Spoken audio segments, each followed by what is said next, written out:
design, right? Main thing is we have to design those things before offer, right? A simple thing is, if we are making a juice, what is in a juice bar එක? ඔයාගේ juice sell කරනවා නම් first thing is you have to create that one. ඒක ඔයා හදන්න ඕන. ඒක හදන්න කලින් ඔයා ඒකට අවශ්‍ය environment එක you are creating, right? You are creating the environment relates to that, right? And reason මේක අපි design එක clearly පැහැදිලිව design එක it can be a product, it means good, or service. අපේ language එකෙන් product කියලා කියන්නේ අපි goods කියලා කිව්වා, right? Actually product meaning we are giving for the නිෂ්පාදිත in a singular meaning, but English terms ගොඩාක් මේ product and service, product or service කියලා තමයි identify කරන්නේ, right? So the product or service design means the reason is to create this product and service design to be competitive through the introduction of new products. එතකොට නිකමට හිතන්න මේ pizza hut එකට competition එකක් විදිහට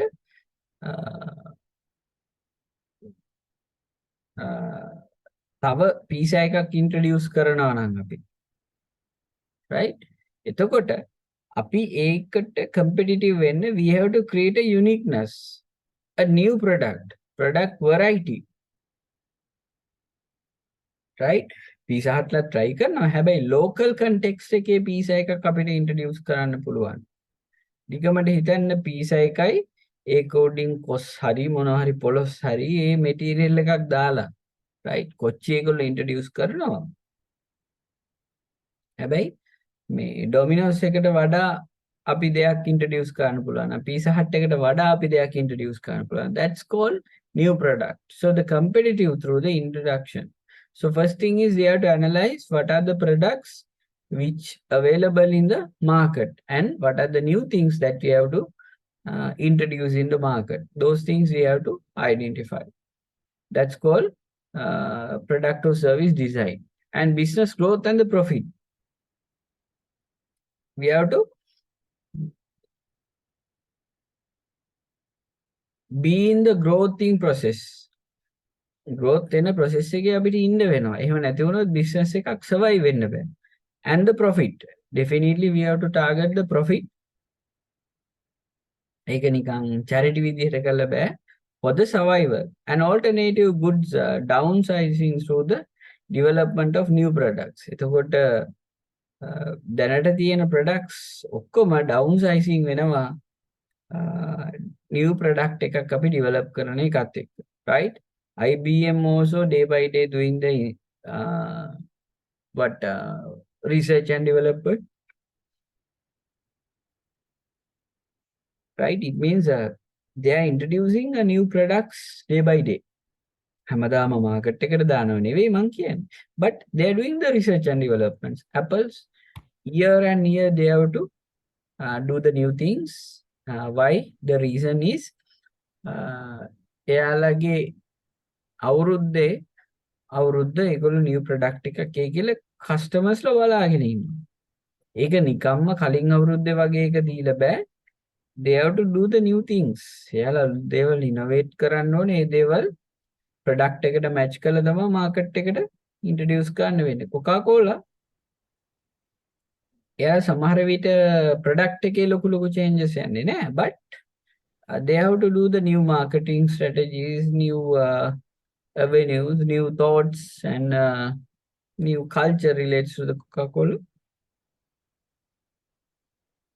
They have to do those things, right? Volkswagen and Toyota, right?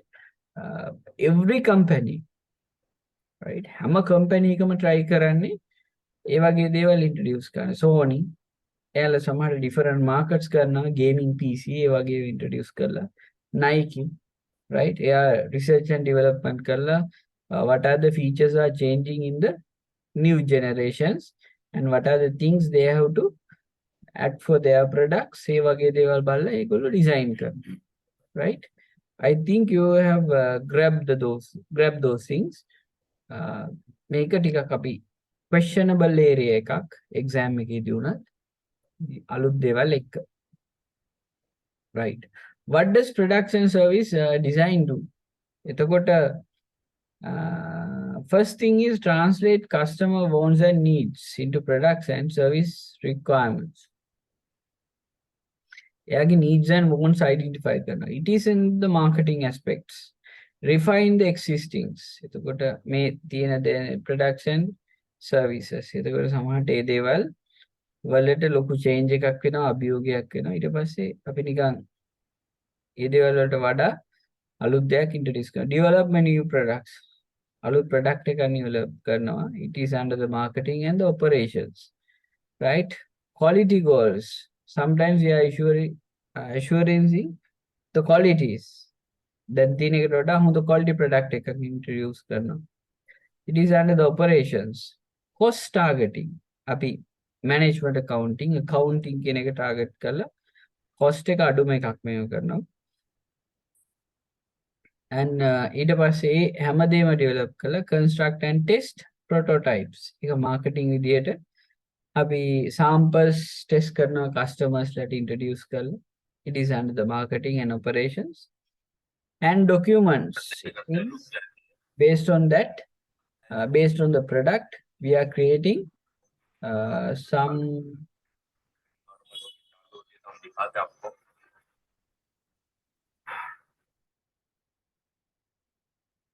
right? We are documenting all the details about the product. Product specification මොනවාද? ඒකේ තියෙන features, size එක, උස, දිග, පළල, හැමදේම we are documentation. We are making as a document. Right? So it's called engineering under the operations. Right? That's why this product design, service design is important. Service උනත් එහෙමයි. Right? Service එකක් උනත් කොහොමද තියෙන්නේ කියලා. Right. Let's see the delivery of the Pizza Hut. Right? What are the vehicles that we have and how much distance that we have covered. We have to cover. All the things are under the control and under the specifications. Right? It can be a product or it can be a service. Right? So that's how it's happening.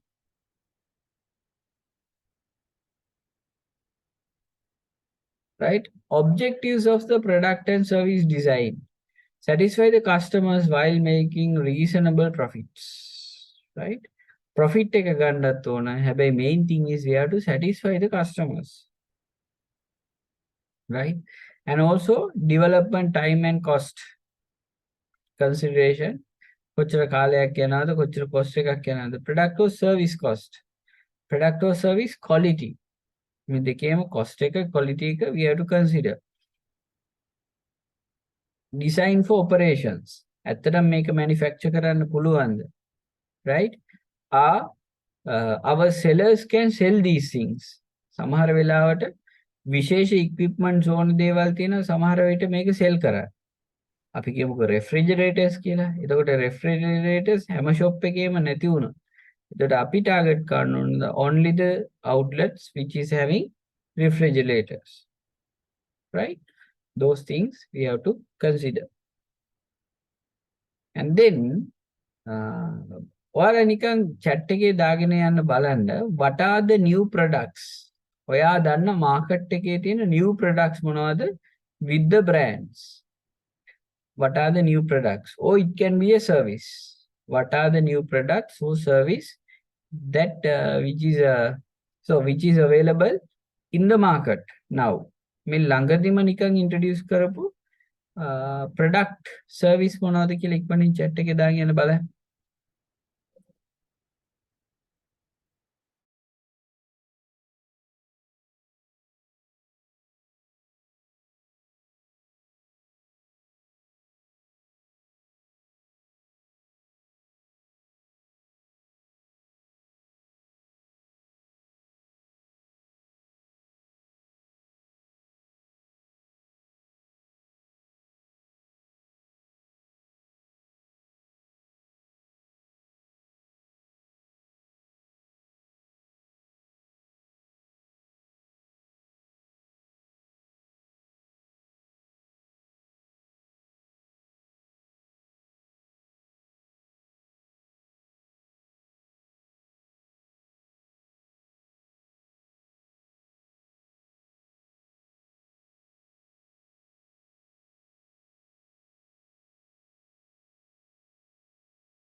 Right, okay. Thank you very much for the answer.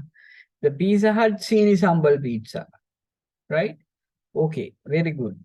And also some Kochi things, right? Actually, the biryani introduced in the KFC also one of the innovations, and one of the things relates to the Sri Lanka, because Sri Lankans are the people who is very favored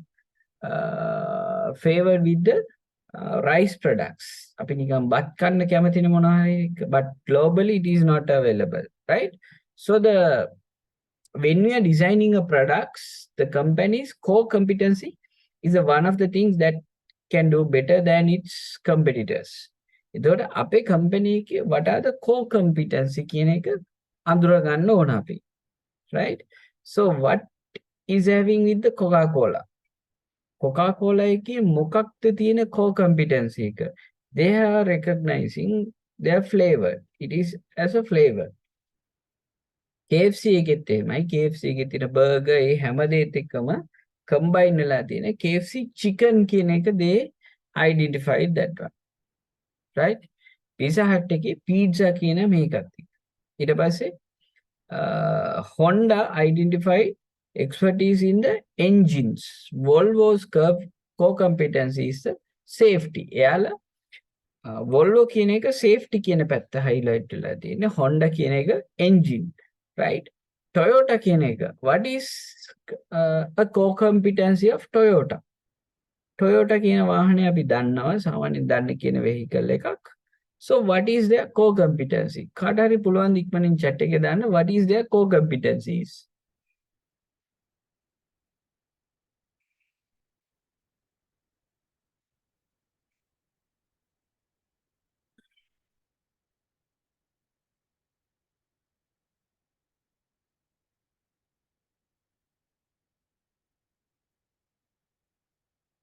Toyota කියන එකේ core competency එක මොකක්ද?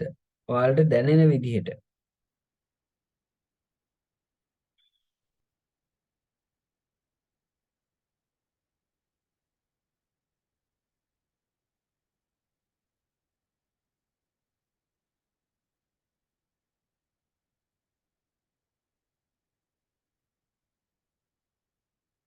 Right.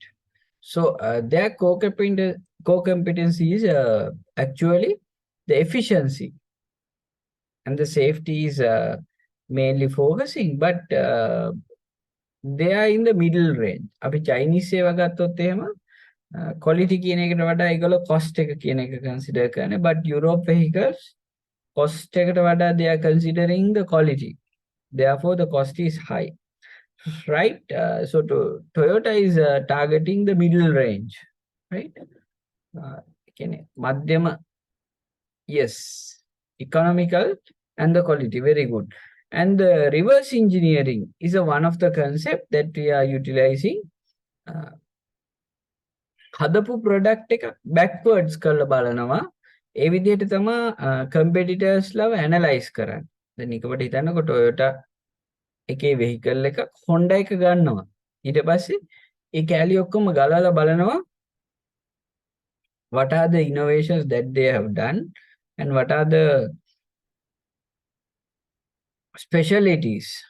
මොනවද තියෙන්නේ මේගොල්ලන්ට විශේෂ වෙච්ච ඒවා කියලා. ඒ කියන්නේ හැම equipment එකක්ම ගලවලා check කරලා බලන එක තමයි reverse engineering. The disseminating and the inspecting of the competitors' products to identify what are the core competencies that they have grabbed and what they have introduced to the market with their new innovations. Toyota මොනවා හරි introduce කරත් Honda එක බලනවා. BMW මොනවා හරි කරත් ඒක Toyotaත් බලනවා, right? ඒක ලොකු competition එකක් කියන්නේ, but they are categorizing, they are introducing products to the new markets. හැබැයි මිනිස්සු favor වෙච්ච new මොනවද models තියෙන්නේ මොනවද importance දේවල් තියෙන්නේ ඒ හැම දෙයක්ම ඒගොල්ලෝ අනිවාර්යයෙන්ම බලනවා.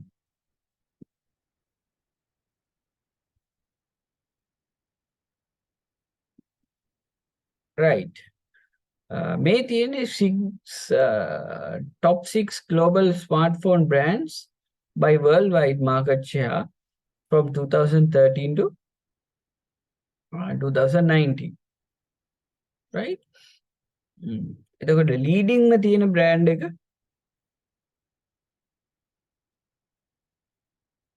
we identify that as a Samsung. ඊට පස්සේ ඊළඟට market share එක අඩු මට්ටමක 2013 දී තිබිලා ලොකු මට්ටමකට ඇවිත් තියෙන්නේ Huawei. And also check the behavior of Apple, which is in the පොඩි steady market එකක් ඒගොල්ලෝ අල්ලගෙන ඉන්න නිසා market එක හොඳ මට්ටමක තියෙනවා මේ Apple ලගේ, right? And next we can see Xiaomi and then Oppo and Vivo, right? Those are the products. එතකොට මේකත් එක්ක ඔයාලට තේරෙනවා මේ trend එක කොහොමද වෙන්නේ, what are the, how is the attraction, worldwide attraction for the different kind of products වලට තියෙන එක එක විදිහේ ආකර්ෂණය කොයි වගේද කියලා බලන තේරෙනවා අපිට worldwide. ලෝකෙම ගත්තොත් කොහොමද මේ ආකර්ෂණය හැදිලා තියෙන්නේ, කොහොමද මේක සිද්ධ වෙන්නේ කියන එක අපිට identify කරන්න පුළුවන්, right? So new product opportunities, how we can recognize new product එකක් introduce කරන්න තියෙන opportunities මොනවාද කියලා, right? Is there anyone who is willing to do business in future? තමන්ගෙම කියලා ව්‍යාපාරයක් හදන්න බලාපොරොත්තු වෙන අය ඉන්නවද? right? මොන වගේ ව්‍යාපාරයක්ද? මට නිකන් පොඩ්ඩක් නිකන් chat එකේ දාගෙන යන්න බලන්න. To identify your thoughts.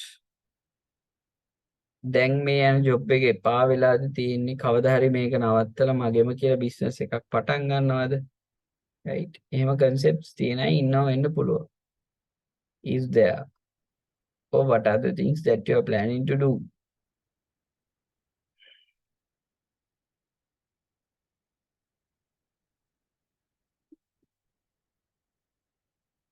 ඉක්මනින් chat එකේ දාන්න බලන්න.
Right. Very good. Some students are doing some part-time works. Yes. So when you are developing your business, sometimes you may have the idea and sometimes shy to share your thoughts. But anyway, if you are developing a new product or the new service in near future, so these are the things that you have to consider, right? Economic changes. What are the things happening in the economic? මොන වගේ දේවල්ද economic එකේ වෙන්නේ? economy එක කොහොමද run වෙන්නේ, right? ඒක හරි වැදගත්, right? And next thing is sociological and demographic changes. මිනිස්සුන්ගේ taste එක වෙනස් වෙන්නේ කොහොමද, right? අපි නිකන් ගත්තොත් එහෙම මිනිස්සු කියන එක කොහොමද වෙනස් වෙන්නේ කියන එක demographic changes ඔයාට නිකන් සමහරට තේරෙනවා ඔයා නිකන් if you are in the 90 එනික අපි හිතමුකෝ 90 ගණන් වල මුල් කාලේ ඉඳපු අය සහ 70 ගණන් වල මුල් කාලේ ඉඳපු අය සහ මේ 2020 ඒ කියන්නේ 20 ඒ කියන්නේ the millennials ලා අපි කියන XYZ කියලා ඔය generations ටික අඳුර ගන්න මේ latest නිකන් තාම ඉස්කෝලේ යන range එකේ අය වගේ ගත්තොත් එහෙම the demographically the changes between the technology interest, social media behavior. Through that we can identify the significant changes. ලොකු වෙනස්කම් මේ හැමෝ අතරින්ම තියෙනවා කියලා අපිට identify කරගන්න පුළුවන්. It's a big scope. ඒක ලොකු scope එකක් අපිට ටිකක් තේරෙනවා වෙනස් මට්ටමක scope එකක් විදිහට අපිට අඳුර ගන්න පුළුවන්. හැබැයි it's opportunity. එක ලොකු trend එකක් සහ එක ලොකු opportunity එකක්. ඒක අපේ X generation එක කියන්නේ අපිට වඩා වැඩිහිටියව ඉන්න අයට වඩා අඳුර ගන්න පුළුවන්. ඒ කියන්නේ අපි 1980 වගේ ඉපදුන සහ 1990 වගේ ඉපදුන range එකේ අයත් එක්ක compare කරද්දී 2000 වලට පස්සේ ඉපදුන අය ලොකු challenge එකක් සහ they have a different behavior. TikTok වල ඉන්නවා, Facebook වල ඉන්නවා, WhatsApp වල ඉන්නවා, social media, YouTube වල ඉන්නවා, right? It's a big challenge. And also we can recognize the opportunities through that. Right? නිකමට ගත්තොත් එහෙම social media වල හැමදාම තමන්ගේ photo එකක් දාන අය ඉන්නවා නම්, right? It makes opportunities for the fashion design. ඒගොල්ලෝ කොහොමද fashion design කට්ටියට opportunity එකක් වෙන්නේ? Right? Reason is අපි එකම ඇඳුම ඇඳගෙන කවදාවත් දානවද අපි photos දාන්න කැමතිද? හැමදාම එකම වගේ ඇඳුම් ඇඳගෙන photos දාන්න නෑ. day by day අලුත් ඇඳුම් ඇඳගෙන තමයි අපි photos දාන්න කැමති. Right? It's a big opportunity for the fashion design industry and technological changes. I think you can recognize. ඔයාලා කාගේ හරි අම්මට තාත්තට වගේ ටිකක් වැඩිහිටි කෙනෙක්ට ටෙක්නොලොජි එක කියලා දෙනවට වඩා මේ අලුත ඉපදුන හරි පොඩි වයසේ ඉන්න කෙනෙක්ට ටෙක්නොලොජි එක දුන්නාම ඒගොල්ලෝ grab කරගන්න විදිය ඒක මාර වෙනස්, මාර fast. And political changes based on the political decisions. ලංකාවට imports ban කරලා තියෙනවා, right? That is a political decision. ඊට පස්සේ තව ගත්තොත් එහෙම අපේ සමහර දේවල් කරන්න restrictions තියෙනවා. Those are the politics, right? Based on that, new product opportunities are there, right? Other sources of changes and opportunities, market practice, professional standards. So what professionally, වෙනම standards දෙනවා and suppliers, distributors and new product innovators things කියන අලුත් දේවල් introduce කරාම අපිට ඒකට ආස හිතිලා අපි යනවා. Sometimes it can be a product or it can be a service. දැන් අලුත් type එකේ music එක. අපි කියමුකෝ නාදගම කියලා. Right? ඒ වගේ දේවල් introduce කරාම new product opportunities recognize කරලා ඒගොල්ලෝ introduce කරාම අපි ඒකට move වෙනවා. Right? තව මේ වගේ තියෙන factors මොනවාරි නිකන් ඔයාලට තේරෙනේවා තියෙනවද? What are the factors?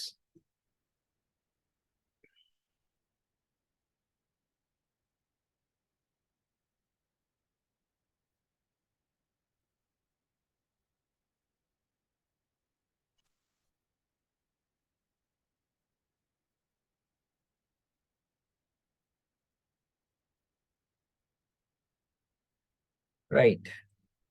And also research and development. Organize efforts to increase the scientific knowledge or product innovations. Main role. Right? ඔයාට තේරෙන විදිහට ලංකාවේ මේ research and developments කරන areas මොනවද? What are the areas that we can recognize? They are doing research and developments. කියන්න බලන්න.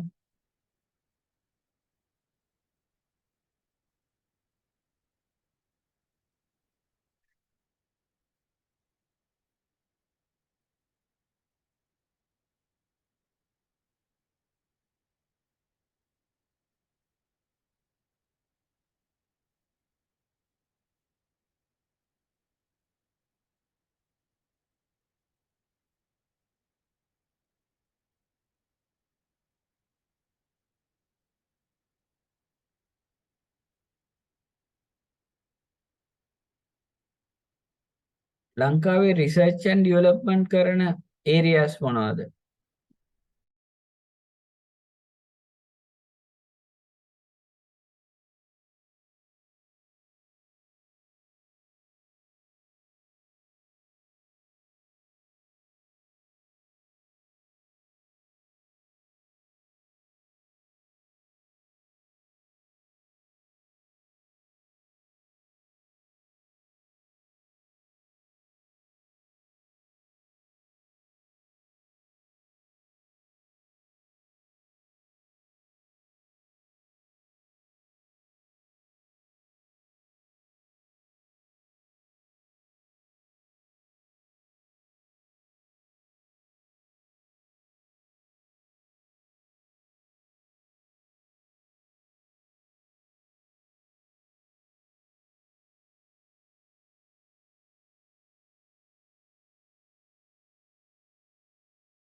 Right. Okay. Few answers are there. Plants like vegetable, fruits, rice. ඔයාලා දැකලා ඇති සමහරට මේ එක එක categories තියෙනවා මේ rice categories හාල් වල ඒ වගේ. And then hybrid vehicles, right? They are doing innovations because to identify the heat and everything, the condition of the vehicle, if they are in the Asian countries, if they are in the European countries, if they are in the USA. And medicines, very good, right? Medicines වලත් එහෙමයි, foods වලත් එහෙමයි. The research and developments they are doing because to identify special things, cosmetics, especially local ones. එයාලා හුඟක් පිට කරනවා research and developments, and foreign දේවල් අපිට එච්චර connect වෙන්නේ නැහැ. They are doing in their locations, but research and development is very important things to the industry because what is happened.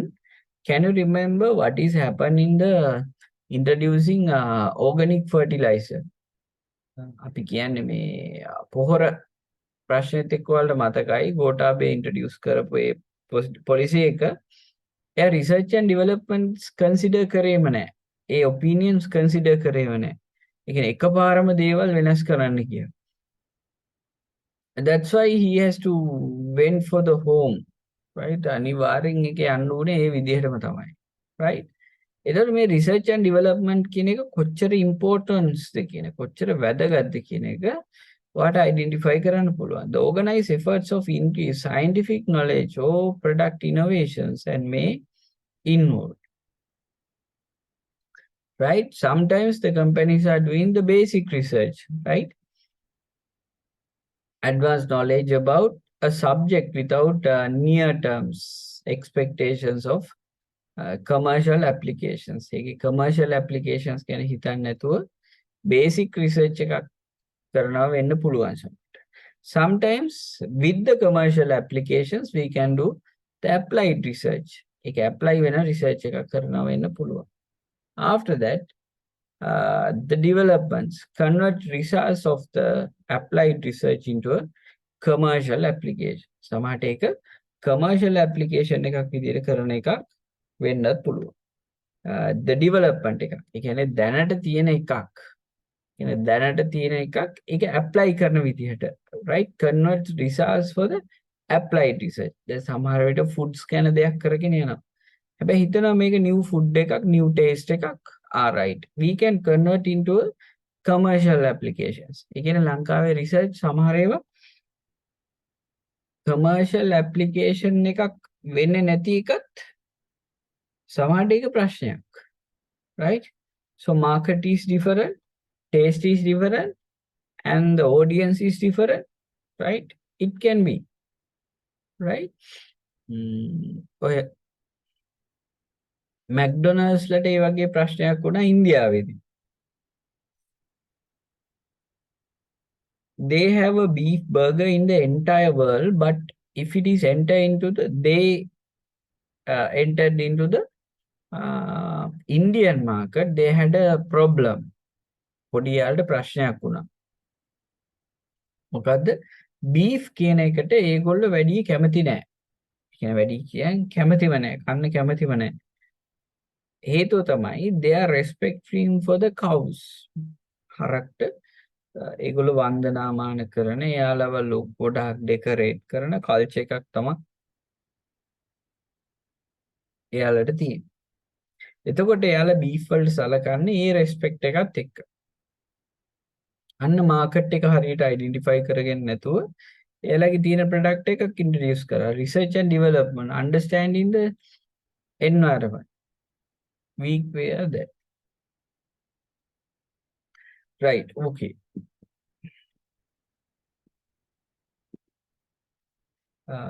Small connection issues may be පොඩි නිකන් drop එකක් වගේ ඒවට. Right. Legal, ethical and environmental issues. Right. What are the legal issues for the Sri Lankan businesses? මොන වගේ legal issues ද? legal දේවල්ද Sri Lankan businesses වලට තියෙන්නේ? මොන වගේ laws ද මේකට අදාළ වෙන්නේ? නිකන් ඉක්මනින් chat එකේ දාගෙන යන බලන්න, what are the laws relates to the Sri Lankan businesses? ඔයා දන්න examples මොනවද කියලා නිකන් chat එකේ දාන්න බලන්න.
Right, okay. A few answers are there. So thank you very much for that.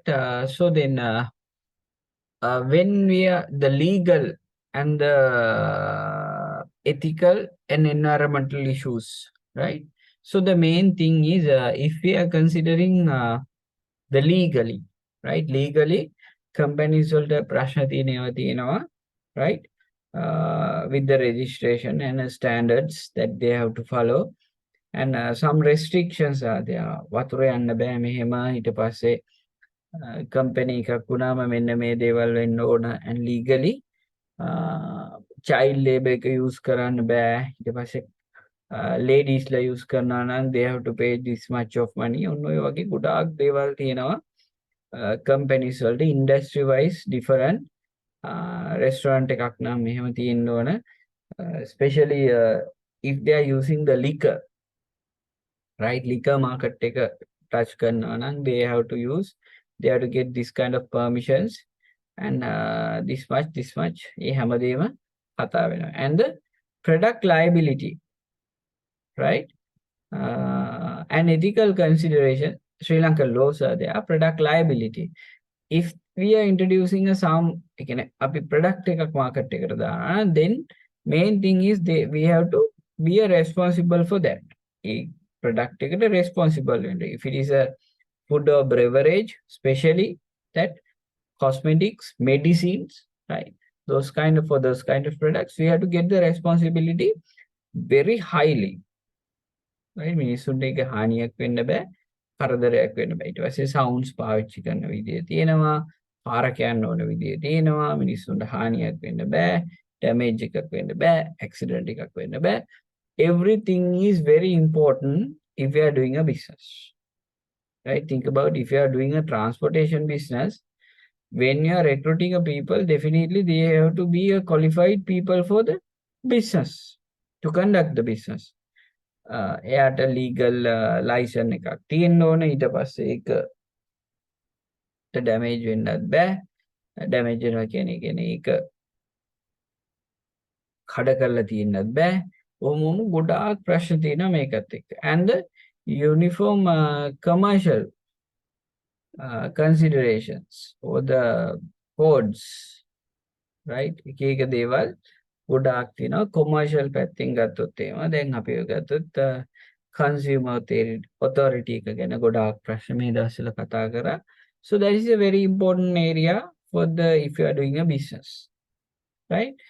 And then ethical background, releasing the product with the defects. Product එකේ මොනවාරි ගැටලු තිබ්බොත් we are responsible. And if the consumers are willing, they can charge. ඒගොල්ලෝ කැමති නම් ඒගොල්ලන්ට සමහර charge කරන්නත් පුළුවන් වෙන මට්ටමට මේ දේවල් තියෙනවා. But හුඟක් විට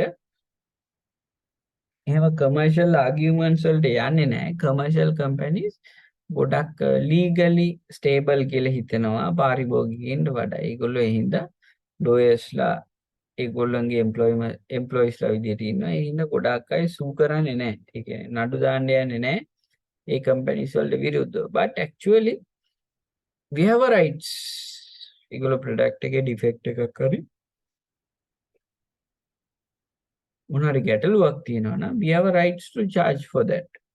And ethical and environmental, main thing is we have to identify what are the factors we have to consider when we are locate the production plant, right? The locating logistic facilities, proximity to consumers, the criteria influencing manufacturing plant and warehouse location planning.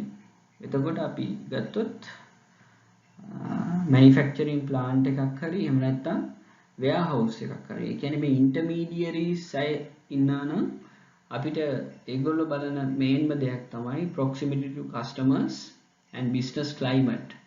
business වලට කොහොමද and total cost, infrastructure availability, land, labor ඒ දේවල් කොහොමද cheapද and quality of labors ලගේ quality එක කොහොමද මේකට යන්නේ and suppliers, how the suppliers are distributed among the world and other facilities what they need and free trade zones. දැන් ලංකාවෙත් free trade zones කියලා හදලා තියෙනවා manufacturing කියන්නේ ඒ plants වලට. එතකොට ඒ වගේ facilities කොහොමද තියෙන්නේ and political risk. නිතරම conflicts එනවාද, damage වෙන්න පුළුවන්ද warehouse වලට, laborers ලගේ ප්‍රශ්න එනවා and government barriers. දැන් ගත්තොත් සමහර plants තියෙනවා ඒව තියන් ඉන්න බෑ. දැන් අපි ගත්තොත් එහෙම ලංකාවේ the fuel process ඒ කියන්නේ fuel හදන process එක crude oil ඉඳන් fuel එනකම් ඒ හදන process ඒවා සාමාන්‍ය මිනිස්සු ඉන්න තැන්වල පාවිච්චි කරන්න අමාරුයි. ඒ හින්දා specific locations they have. And gas production the high risky thing. එතකොට ඒවා government barriers and trading blocks කොහොමද තියෙන්නේ and environmental regulations නිතරම ගම් වතුර එනවාද damages එනවාද we have to consider and host community community එක කොහොමද එතන ඉන්නේ and competitive advantage කොහොමද cost එක අඩුද maximum benefit එකක් අපිට ගන්න පුළුවන්ද and competitively location එක හොඳයිද මේ කියන හැමදේම that we have to consider. And production plant එකක් අපි if you are locating a production plant then we have to consider these things: law and order situation, especially with the laws and availability of the infrastructure facilities, transport, electricity, everything, and good industrial relations. How is the relationship with the industrial support and relation, availability of skilled workforce. Plant එකට ඕන workforce එකට easily access තියනවාද, right? දැන් අපි ගත්තොත් BOI zone එකක් වටේ ඒ BOI එකේ service කරන අයට ඉන්න පුළුවන්. එතකොට ඒක වැදගත්, right? And social infrastructure ඒ ඉන්න මිනිස්සුන්ට education, කෑම බීම, ඊට පස්සේ ඒගොල්ලන්ට යන්න එන්න පහසුකම්, everything is there. And investor friendly attitude, right? Investor ට friendly මේකක් තියනවාද and nearest to the market කොහොමද ඒ plant location එකේ ඉන්න market එකට ගොඩාක් දුරද and nearest to the source of raw materials, mainly the raw material points වල කොහොමද and supporting industries and service. If it is a production plant, logistic is there and other facilities, how they locate and must meet the safety requirement, right? And is it safe? Gangaturada Nayana, all the facilities are there. So these are some of the factors when you are locating a plant we have to consider. Sometimes it can be a marketing perspective we have to analyze, and it can be a cost perspective we have to analyze everything. එතන living cost එක high ද low ද ඒ දේවලුත් බලපාන. examples තමයි ලංකාවේ ගත්තොත් main trade zones තියෙනවා, කැන්ඩි තියෙනවා, බියගම තියෙනවා and කටුනායක is there. අපි ගත්තොත් අම්පාර ওই පැතිවල කුරුණෑගල ඒ පැතිවල ගත්තත් factories locate වෙලා තියෙනවා. apparel side එකේ mainly to get the skilled labor force or unskilled labor who can convert into a skilled labor. එතකොට labor requirement එක මත යන්නේවා තියෙනවා and safety requirement මත and cost effective. දැන් ප්‍රීමා කියන factory එක ගත්තොත් it's at Trinco, right? එතකොට ඒකට ඕන resources තියනවා නම් අන්න තියෙනවා. සමහරවිට based on the resources we have to plant. එතකොට දැන් අපි ගත්තොත් පුල් මුඩේ khනිජ වැලි ඒ factory එක තියෙන්න වෙන්නේ resource එක තියෙන තැන. අපි fuel පැත්ත ගත්තොත් ඒ fuel resource එකක් ලංකාවේ හම්බුනොත් එතන.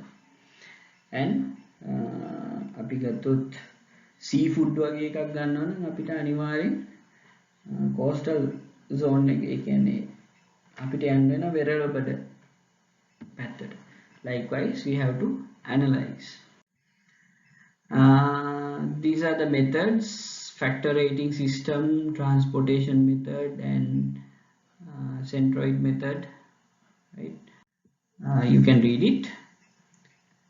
And then when you are locating a retail store, these are the things, these are the some of the factors we have to consider: establishment, location, demographic, and competition. So establishment means sales flow area is there, parking availability, number of department, number of checkouts. The establishment can be there. If you identify the location, accessibility to by car, accessibility by food, and visibility and volume of passing trade. ලංකාවේ මේ කියන retail location analyze කළා තමයි ඔය cities වල full pack වෙන්නම හදලා තියෙන්නේ shops. And demographically they should have a good market capabilities, potential market, and socio-demographic characteristic, growth in area, and seasonality is there, right? And competition, distance to the competition, brand recognition, size of the competition, type of competition. So that also very important. Mainly අපි උදාහරණයක් ගත්තොත් තිලකවර්ධන කියන එක Kiribathgoda locate කරද්දී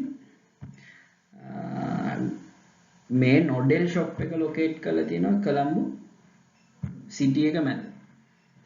හැබැයි පොඩි branch එකක් තියෙනවා කිරිබත්ගොඩට for the easiness of the customer, but they are large customer base, huge customer base based on the Colombo with the high price, high-end community එක, luxury community එක තමයි hotel කියන එක target කරන්නේ. But තිලකවර්ධන is targeting the low level, medium level income people. So they are providing a facility at there, especially with the car park and attraction, visuals, and everything. So they are maintaining that. Likewise, when you are maintaining a retail shop, this is very important. But in nowadays, online retail shops are also there. So they don't keep any physical stores, but they are considering to maintain a good website and good payment method.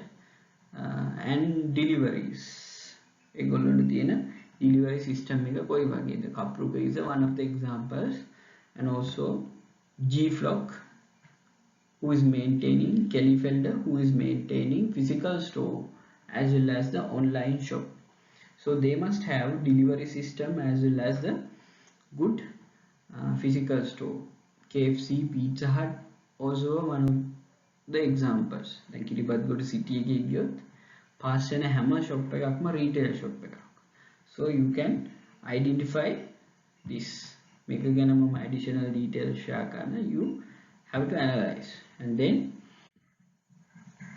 factors affecting the facility locations, the service industry. If it is a service industry, definitely the main thing is we must have the skilled labor nearby. හේතුව service එකක් යන්නේ skilled labor එකත් එක්ක.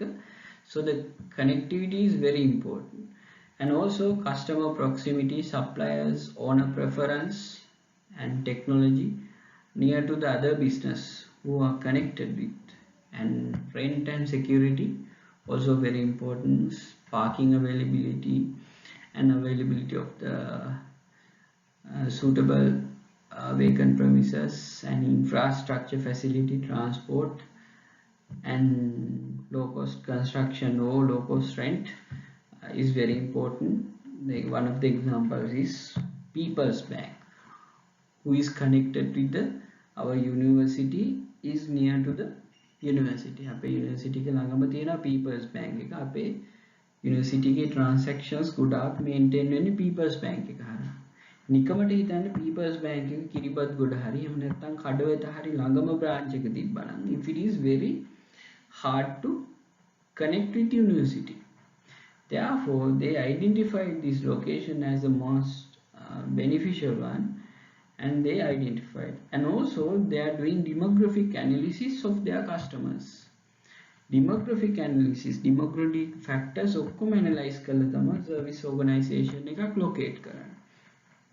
මේක අපේ product එක ගන්න පුළුවන් කස්ටමර් රේන්ජ් එකට තියෙනවද ඉන්කම් එකක් ඒගොල්ලොන්ගේ ඔකියුපේෂන්ස් කොහොමද ඊට පස්සේ এডুকেෂන් ලෙවල් එක කොහොමද ඒ වගේ ෆැක්ටර්ස් හැම එකක්ම යාලට අදාළ ඒවා ඒගොල්ලෝ ඇනලයිස් කරලා තමයි they are locating a service organization service කියන එක දාද්දි එහෙම එතකොට අපි එක්සාම්පල් එක විදිහට ගත්තා මැනුෆැක්චරර් ඉඳන් ෆයිනල් කස්ටමර් වෙනකන් දම්රෝලගේ තියෙනවා කියලා. So දම්රෝ ෆර්නිචර් ගත්තොත් එහෙම මැනුෆැක්චරින් ප්ලාන්ට්ස් තියෙන්නේ මේන් රෝඩ් එකයි නෙවෙත් එහෙම නෙවෙයි. ඒවා වෙනම තැනක ලොකේට් කරලා තියෙනවා. නිට්ටඹුව ඒ අවට ඒගොල්ලෝගේ පැත්තේ ලොකේට් කරලා තියෙනවා. හැබැයි රීටේල් ස්ටෝර් එක තියෙන්නේ කස්ටමර්ට හොඳ පේන විෂුවල් එකක් තියෙන මේන් රෝඩ් එකයි නෙවෙයි. අන්න ඒකයි වෙනස කියන්නේ when you are locating a plant and the final retail shop as well as they are maintaining a good service with the bikes and everything ඒ කියන්නේ ඒගොල්ලෝ service team එකක් maintain කරනවා එයාලට personal transport facilities ඔක්කොම දීලා ඒක වෙනම එකක් ඒක we can't see but we are connected through mobiles ඒ කියන්නේ direct line එකක් තියෙනවා ඒ service center එක connect කරන්න so likewise the service is totally different Dialog is maintaining service locations in different way KFC is another thing so they are providing products as well as a service agents main මේක තියෙනවා ඒකේ service agents ලා විදියට ඒගොල්ලෝ act කරනවා Coca-Cola කිව්වොත් අපිට Coca-Cola factories හැමතැනම නැහැ Coca-Cola factories තියෙන එකයි but ලංකාව පුරාම යාලා they are maintaining a good distribution network therefore this logistics and analysis is a very important and you can identify based on the different business levels how these behave එතකොට ඔයාලා exam එකට question කරන්නේ මේ කියන business අනුව ඒ කියන්නේ the production intermediaries retail and the service how they are what are the factors they have to consider when they are locating a new place relate with this topic I'll share another video for your references some are repetitive topics are there but mainly you have to concern with the calculations and everything තව මේකත් එක්ක මම video එකක් upload කරනවා ඒකේ simple calculations කීපයක් තියෙනවා ඒවත් පොඩ්ඩක් self study කරලා තියාගන්න so we can join with the next topic so I wish you all the best and have a nice day thank you very much so got a seasonal variance the components responsible for the regular size of fall fluctuations in the time series during the period not more than 1 year fluctuations occur regular sequence ඒ කියන්නේ periodically එක කාලයකට වෙන දේවල් එක යම්කිසි නිශ්චිත කාලයකට වෙනවා නම් the period of being month a week day even fraction of the day right දැන් නිකන් ගත්තොත් account side එකේ වැඩ කරන කෙනෙක්ට වැඩ වැඩිම කොයි කාලෙද සාමාන්‍යයෙන් month end එකේ කියනවා right දැන් annually ගත්තොත් එහෙම යාගේ වැඩ වැඩිම කාලේ financial year end ඔව් financial year end එක දැන් government sector එකේ වැඩ කරනවා නම් දෙසැම්බර් 31 private sector එකේ හුඟක් තැන්වල ගන්නේ මාර්තු 31 right ඊට පස්සේ tax side එකේ වැඩ කරනවා නම් එතකොටත් තියෙනවා මේ tax යන දවස් right ඊට පස්සේ මේවා ඔයාලා දන්නවද මේවා මොකද්ද එක්සිස් ඩිපාර්ට්මන්ට් ඒ කියන්නේ මේ සුරාබදු වගේ වැඩ කරනවා නම් මම හිතන්නේ 15 වෙනිදායි 30 වෙනිදායි ඒගොල්ලන්ට ටැක්ස් ගෙවන්න ඕන සුරාබදු එකට. එහෙම නැත්නම් ඒගොල්ලෝ ලොකු දඩ මුදලකුත් ගහනවා ලයිසන් එකක් කැන්සල් කරනවා වගේ ප්‍රශ්න වෙනවා. right ඔන්න ඔය වගේ එක එක මේවයි seasonal wise ඒ important dates අපි අඳුර ගන්නවා tax rates වලට dates tax යන්නේ quarters නේද කාට සිදියටද ගෙවන්න ඕන මම දන්න හැටියට ඔව් right එතකොට සමහර වෙලාවට based on your business වාගේ business එක අනුවත් ඒ දේවල් සමහරට වෙනස් වෙන්න පුළුවන් right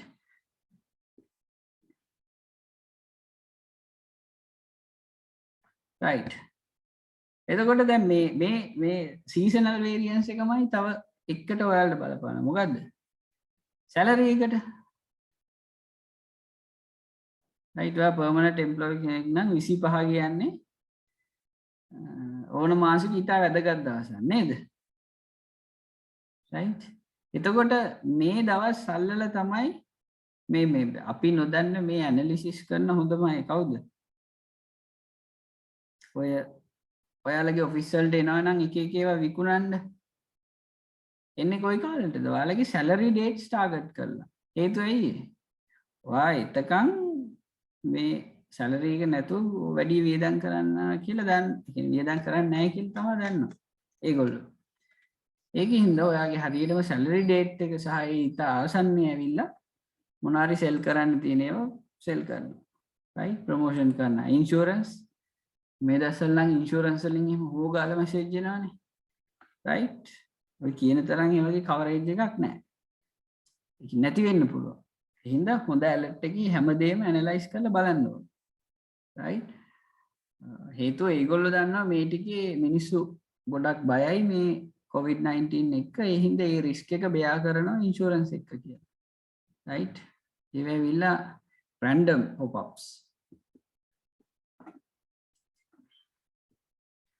right මේ food prices ගැන තියෙන මේකක් මම මේ වගේ ඇනලිසිස් ෂෙයා කරන්නම් මේ central bank report එකේ තියෙන මේ වගේ ඇනලිසිස් දැන් මේ time series කියන එකත් අද කතා කරන හින්දා ඔයාලට මේ assignment එකට ඒකත් පාවිච්චි කරන්න පුළුවන් මම assignment එක ගැන detail කතා කරන්නම් තා පොඩි වෙලාවකින් the time series data despite annually not represent seasonal variations seasonal variances may be attributed for the following reasons natural forces weather or season man-made conventions right habit fashions customs rituals right මේ දෙක තමයි මේ දෙක ගැන example කිව්වොත් දැන් අපි ගත්තොත් එහෙම මේ ලංකාවේ ප්‍රධාන මේ ඔය ගොවිතැන් කරන්න පාවිච්චි කරන සීසන් දෙකක් තියෙනවා කියලා දන්නවනේ ඔයාලා. ඒ මොනවද?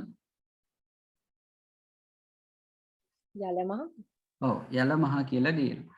එතකොට ඔය යලමහ සීසන් එකට තමයි හුඟක් ප්‍රොඩක්ෂන් ගොඩාක්ම 90%කටත් වැඩිය ප්‍රොඩක්ට්ස් ඔය යලමහ කියන සීසන් එක බේස් කරගෙන තමයි ඒගොල්ලෝගේ මේ යන්නේ හේතුව මේ ඊශාන දිගයි නිරිත දිග මෝසමයි ටාගට් කරලා තමයි ඒගොල්ලෝ කල්ටිවේට් කරන්නේ. ඒ කල්ටිවේෂන් එක අනුව තමයි ඔය ප්‍රයිසස් තීරණය වෙලා තියෙන්නේ. හැබැයි ගත්තොත් එහෙම ඔය ප්‍රයිසස් සහ අවුට්පුට් එක ආවට අපි හැමදාම අපි කන කෑම ටිකට අපි හරි කැමතියි. අපි ගන්න කැමතියි. හැබැයි ප්‍රොඩක්ෂන් එකේ ඉන්නේ සීසනල් විදිහට. right ඒක සිද්ධ වෙනවා. එතකොට natural forces අනුව දේවල් තීරණය වෙලා තියෙනවා සීසන් එකට. දැන් කාලයක් එන්නේ නැද්ද අපේ රම්බුටන් කාලයක් තියෙනවා. ඊට පස්සේ තව මොනවද ඒ වගේ කාලෙ තියෙන දූරියන් සීසන් එක මැංගෝස් සීසන් එකක් තියෙනවා. තව අඹ සීසන් එකකුත් තියෙනවානේ. කියන්නේ අපේ ගෙවල් වල ඇති වෙනකන් අඹ තියෙන්නේ. කියන්නේ ඒ කාලෙට තියෙනවා. නැත්තම් ඉතින් ඔය සුපර් මාකට් එක හරි ඒ වගේ තමයි. නැත්තම් පාර දිගෙත් එක්ක විකුණන්න තියෙන ඕන තරම් එහෙම සීසන් තියෙනවා. right රම්බුටන් එහෙම වැඩිපුරම ඒ වගේ යන එකක් තමයි. දැන් අපිට දැනෙන එක. so man made conventions කියලා කියන්නේ අපිට පුරුදු කරලා තියෙන conventions. ඒ කියන්නේ අපිට පුරුදු දේවල්. මොනවද ඒ වගේ? අපි ගත්තොත් එකක් මේ ඔය වෙසක් කාලෙට පොසොන් කාලෙට වෙසක් වලට වැඩිපුරම තිබ්බ මොනවද? දැන් නයි ඉතින් තොරණක් හැම බලපු කාලයක් මතක නැතුව ඇතිනේ. මේ man made conventions කියලා කියන්නේ ඒ වෙසක් කියන සීසන් එකත් එක්ක හදපු දේවල්. ඊට පස්සේ ක්‍රිස්මස් කියන මේකත් එක්ක ඒ කියන්නේ ඒ කල්චර් එක කොහොමද කියලා බලන්නෙත් නෑ අපි. සමහරට නත්තල් මෙන්න මොකද නත්තල් ගහක් හදනවා. ඒ දේවල් හැමෝම කරන දේවල් තියෙනවා. ඒ සීසන් කාලේ. දැන් ඒ කාලේට මොනවද? නත්තල් ගස් එහෙම වැඩිපුරම තියෙන කඩවල වල සුපර් මාකට්ස් ඒ හැම දෙයක්ම ඩ්‍රෙස් කරලා තියෙන. ඒ කියන්නේ ඒගොල්ලොන්ගේ මේ ආර්ට්ස් යන්නේ ඒව බේස් කරගෙන. ඊට පස්සේ අවුරුදු කාලෙට ඇඩ්වර්ටයිස්මන්ට් ඉතින් පටන් ගන්නවා. මාර්තු මැද ඉඳන් විතර කොහො ගියාගෙන තමයි පටන් ගන්න. right? එතකොට මේ අවුරුදු කාලෙම හිටික තියෙනවා. ෆැෂන්ස් ගත්තොත් ඒ අවුරුදු සීසන් එකට එන ඒවා තියෙනවා. so normally the man made මිනිස්සු හදපු ඒවත් ඒ විදිහට තියෙනවා. right? customs and rituals. එතකොට ඔය තියෙනවා මේ සිරිපාද යන කාලයක් කියලා තියෙනවා. ඔහොම මේ එක එක විශ්වාස ඇදහිලි මත හැදිච්ච දේවල් ඕන තරම් තියෙනවා. එකක් නුවර පෙරහැර තිබ්බා. ඒ කාලෙට ඔය මේ වැඩිපුරම මේ අලින්ගේ වයි මේවයි ෂෙයා කරනවා. එක එක ඒවා තියෙනවා.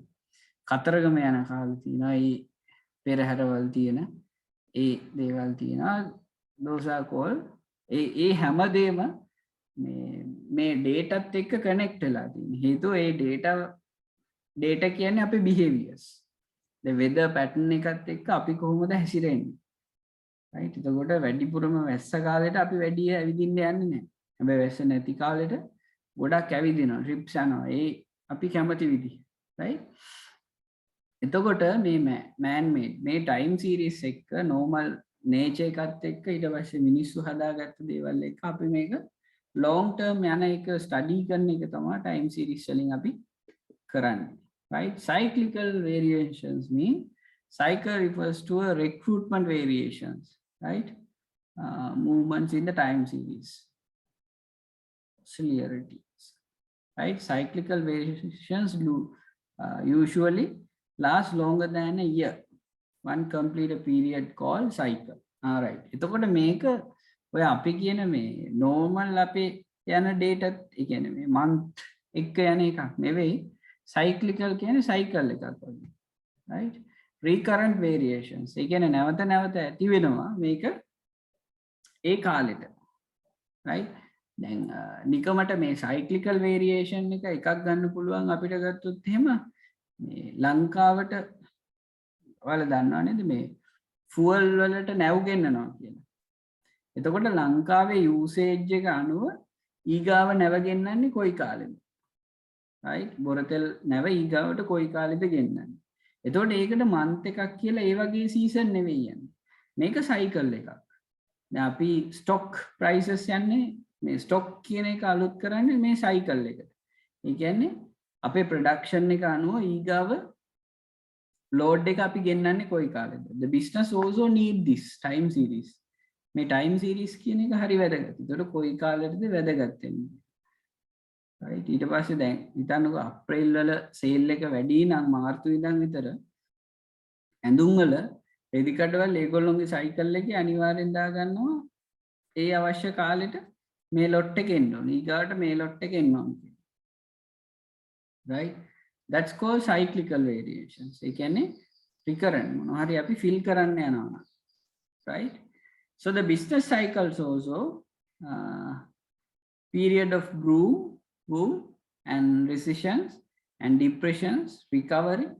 ඒ කියන්නේ එකපාරම පිබිදීමක් එනවා. ඊට පස්සේ normally යනවා. ඊට පස්සේ drop වෙනවා. ආපහු ගොඩ එනවා. ඔය වගේ business cycle උනත්. ඔයාලත් දැකලා ඇති business cycle වල මෙන්න මෙහෙම යනවා. right? මොකද මේවා depression. right? ඊට පස්සේ ආපහු boom එකක් එනවා. depression recovery එකක්. right? ලොකු boom එකක් එනවා. මේක මෙහෙම ගත්තොත් මෙහෙම up and downs තියෙන business cycle වල. right? ඒ business cycle වල up and down එකත් එක්ක මේ time series වල behaviors ඉතා වැදගත්. right? මේ තින්නේ වගේ අපි කතා කරන එක. So the time series calculations we have to do. right?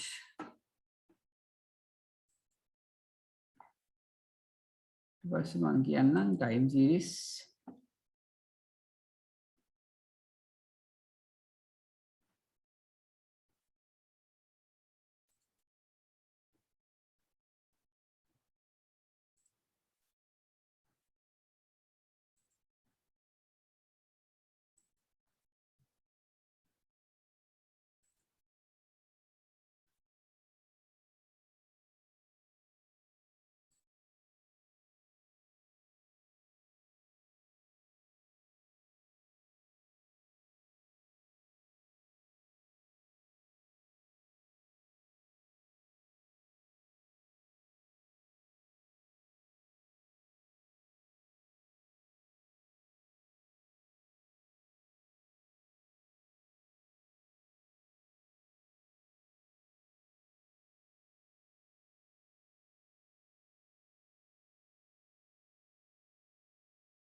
right.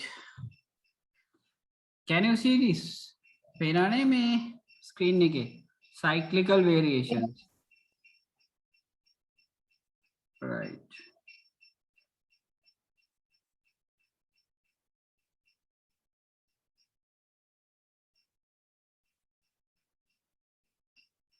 Okay. Cyclical variations means these are the names for that, right? මේ තියෙන්නේ prosperity, right? Drop වෙන්න කලින් prosperity, the points, right? And depressions, great depressions කීකේ ඔය financial එහෙම තියෙනවා, right? Recessions, right? ඊට පස්සේ මේ recovery period ආපහු ගොඩ එන කාල, right? So the long term circular trends, right? මේක ගත්තොත් එහෙම මේ long term trend එකක්.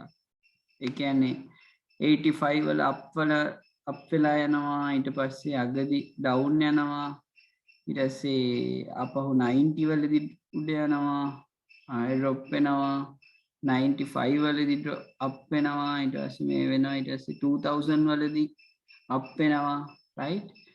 These are the based on actual data batteries sold by national battery retailers. කියන company එකේ battery sale එක කොයි කාලෙද up වෙන්නේ, කොයි කාලෙද down වෙන්නේ කියලා. දැන් මේකේ ගත්තොත් එහෙම එක අවුරුද්දක නෙවෙයි මේක සිද්ධ වෙන්නේ, right? It's a long term. මේක ලොකු කාලයක්. ඒ කියන්නේ nearly 20 years time විතර up වෙන්නේ 4 පාරක් විතර, down යන තව 3-4 පාරක් වගේ, right? අවුරුදු 20ක් ඇතුළත cycle එක, right? And these are the sales of baseball and softball equipment, such as sporting goods, right? When you are considering, then wala IPL match බලලා තියෙනවද? Indian Premier League, right? දැකලා ඇතිනේ match යනවා, දැකලා තියෙනවද? ඔව් සර්. එයාලගේ main sponsor කවුද? ගිය අවුරුද්දේ ඉඳපු මතකද එහෙම? මොන IPL කියලාද IPL එකේ නම කිව්වේ? Vivo. Yes, very good. Thank you very much. Vivo IPL කියලා. Vivo කියන brand එක මොකද්ද? Chinese. ඔව් Chinese මොන brand එකද? මොන product එකක්ද තියෙන්නේ? Phone. Phone mobile Mobile phones තියෙන මේකක් තමයි තියෙන්නේ Vivo කියලා. මේගොල්ලෝ Vivo IPL ගන්න කියන brand name එකම ගන්න. ඒ කියන්නේ Vivo කියන brand එකත් එක්ක IPL connect කරන්න මේ ලොකු cost එකක් දෙනවා. ඒ කියන්නේ බිලියන ගාණක් spend කරලා තියෙනවා. හැබැයි ඒ වගේ හින්න ලොකු ගාණක් හොයලා තියෙනවා. That's called random. මේක seasonal එකක් නෙවෙයි. මෙයාලා brand එක stable කරලා තියෙනවා. හැබැයි ඒ තැනට ගියාට පස්සේ ආපහු ලොකු drop එකක් වෙන්නේ නැහැ. යම් කිසි මට්ටමකින් හරි ඒ ළඟින් යනවා. right? ඔයාලා බලන්න නිකන් data ගැන news ගැන ඒගොල්ලෝ කියලා how they have increased their brand value. කොහොමද ඒගොල්ලෝ brand value එක වැඩි කරලා තියෙන්නේ කියලා. right? Those are the additional informations, but my interest is to stimulate you. අලව නිකන් පොඩ්ඩක් ආශා කරවන්න මේ actual data එකත් එක්ක කොහොමද මේක යන්නේ මේ series එකේ. කියන්නේ දැන් ඔයාලා ගත්තොත් එහෙම හරි ලස්සන මේකක් තියෙනවා මේ Adidas and Nike වල. ඒගොල්ලෝගේ තියෙන ඒ වගේ brand කියන්නේ Adidas කියන එක Olympic ඒගොල්ලෝ sponsor විදිහට අරන් තිනවා, co-sponsor විදිහට. Olympic නමවත් පාවිච්චි කරන්න බෑ වෙන brand එකකට. හැබැයි Nike කොහොමද ඒගොල්ලෝ achieve කරේ සහ Adidas වලට වඩා වැඩි sale එකක් Nike ගත්තා. right? ඒක කොහොමද ගත්තේ කියන එක මේ බලන්න පුළුවන් වලට data තියෙන ඕන තරම්. read this. ඒ වගේ additional දේවල් කියවන්න. සමහරට ඒ වගේ දේවල් questions එන්නත් පුළුවන් මේ statistics වලින්, right?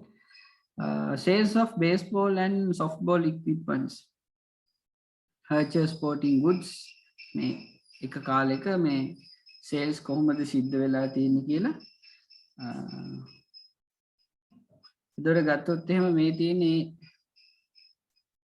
baseball and softball equipments millions කොච්චර sale වෙලා තියෙනවද මේකෙදි මේ එකම විදිහට එකම cycle එකක් විදිහට තමයි මේක ගිහින් තියෙන්නේ කොහොමද sale එක හැබැයි growth එකකුත් එක්ක මේකේ පොඩි grow එකක් තියෙනවා මෙන්න මේ විදිහටනේ යන්නේ line එක ටිකක් වැඩි පැත්තට තියෙනවා හැබැයි වෙනස් විදිහකට right sales වෙන්නේ ඔහොම analyze කරාම හරි lazy decisions ගන්න this is how we draw this seasonal මේවා draw කරන්නේ මෙන්න මේ විදිහට ඒ කියන්නේ associations ගන්න එක පැත්තකින් accessories තියෙනවා මේකේ and the years are there number of accessories at Home Depot from 1993 to 2004 මේ seasonal කොහොමද මෙයාලගේ trend එක යන්නේ කියලා discuss කරලා තියෙන්නේ right ඊට පස්සේ මේකෙම ගත්තොත් එහෙම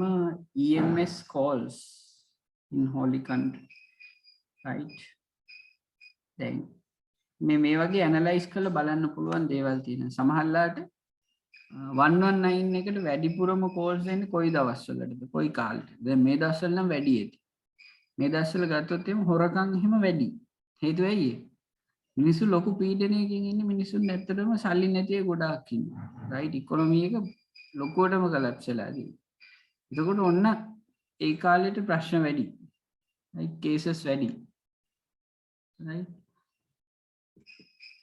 එතකොට ඒ අනුව අපිට decision ගන්න එක කොච්චර මිනිස්සු allocate කරන්න ඕනද කියලා right ඔය seasonal wise ගන්න decision එකක් තමයි අපි ගත්තොත් එහෙම ඔය season කාලෙට එහෙම හුඟා companies වල temporary employees ලා ගන්නවා ඒ කියන්නේ interns ලා හරි එහෙම නැත්නම් తాවකාලිකව ගන්න ගොඩක් අය ඉන්නවා එතකොට ඒගොල්ලෝ තමයි ඒ දවස්වල sale කරන ඒවා ඒ හැම දෙයක්ම handle කරන්නේ right මේ තියෙන්නේ තව ඒ වගේ seasonal trend එකක් කොහොමද upward ගිහිල්ලා ආය downwards එන්නේ කියලා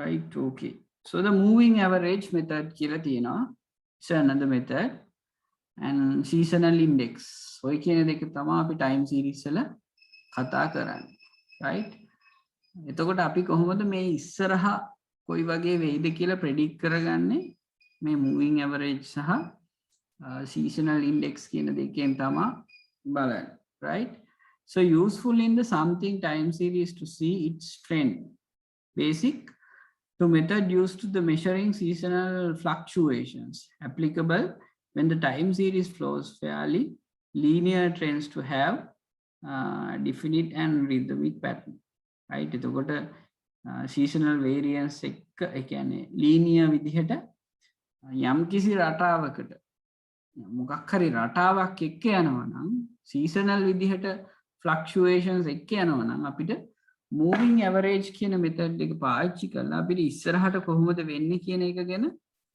බලන්න පුළුවන් right that is one of the method right මේ moving average method එක sales කොහොම වෙයිද කියලා ඉස්සරහට predict කරපු එකක් තියෙනවා right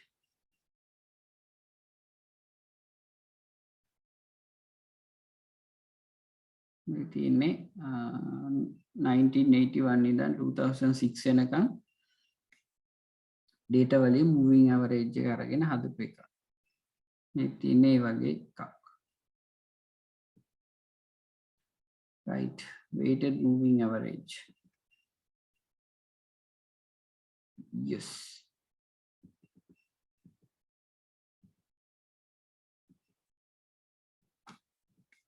please wait